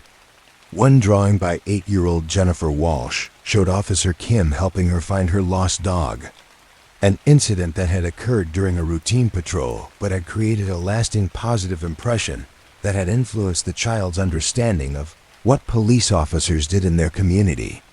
The drawing had been given to Officer Kim as a thank you gift and had been treasured, enough to preserve for decades after the original incident. Another drawing showed Detective Rodriguez teaching a safety class at the elementary school, surrounded by children who were learning how to protect themselves, while also understanding that police officers were available to help them when they needed assistance. The educational programs had been designed to prevent crime by teaching children how to recognize dangerous situations, while also building trust that would encourage them to seek help when needed. The attic contained boxes of materials from community policing programs that had been developed through trial and error over decades of experimentation, with different approaches to preventing crime and building stronger relationships between law enforcement and the people they served. The programs had evolved based on what had worked in practice rather than what had looked good in theory, creating flexible and responsive approaches that had adapted to changing community needs.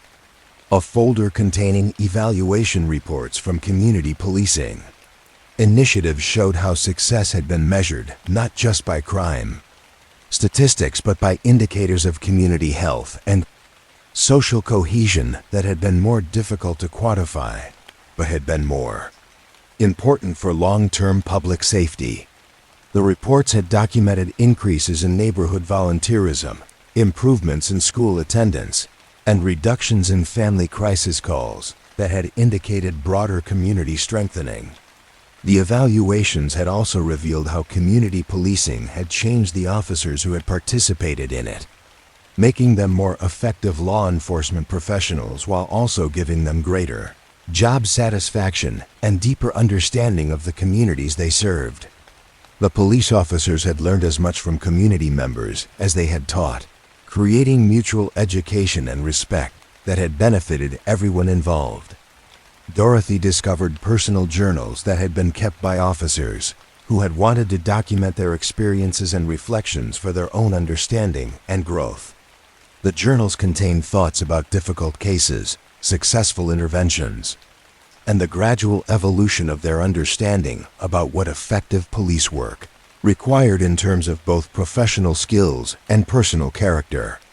One journal entry by Detective Walsh described his realization that solving crimes was less important than preventing them, and that prevention required understanding and addressing the social and economic factors that created opportunities and motivations for criminal activity. The insight had led him to spend more time on community development and social service coordination than on traditional investigative work. Another journal entry reflected on the satisfaction that came from seeing former criminals become productive community members and the recognition that justice was best served when it led to rehabilitation and positive change rather than simply punishment and exclusion.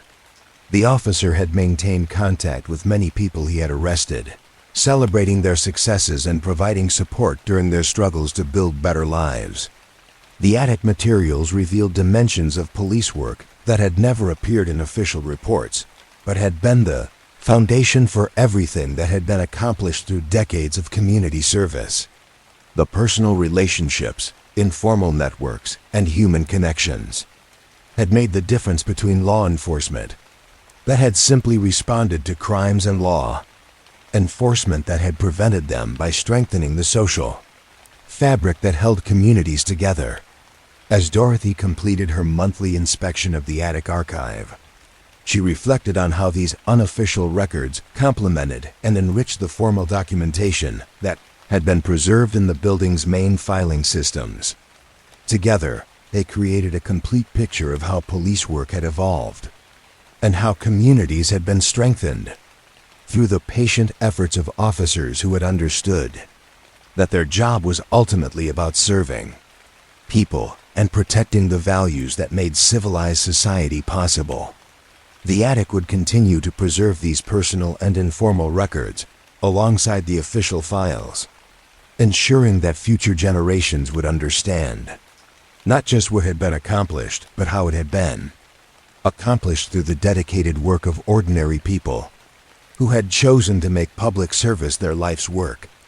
The complete archive would stand as testimony to the possibility of justice and the enduring value of those who had committed themselves to its achievement. In the quiet of the attic, surrounded by the accumulated wisdom and experience of generations of police officers and community members, Dorothy found peace in the knowledge that these stories would be preserved for anyone who needed to understand how communities could work together to create safety, justice, and hope for all their members. The unofficial stories were as important as the official ones, and together they would continue to guide and inspire future efforts to build a better world.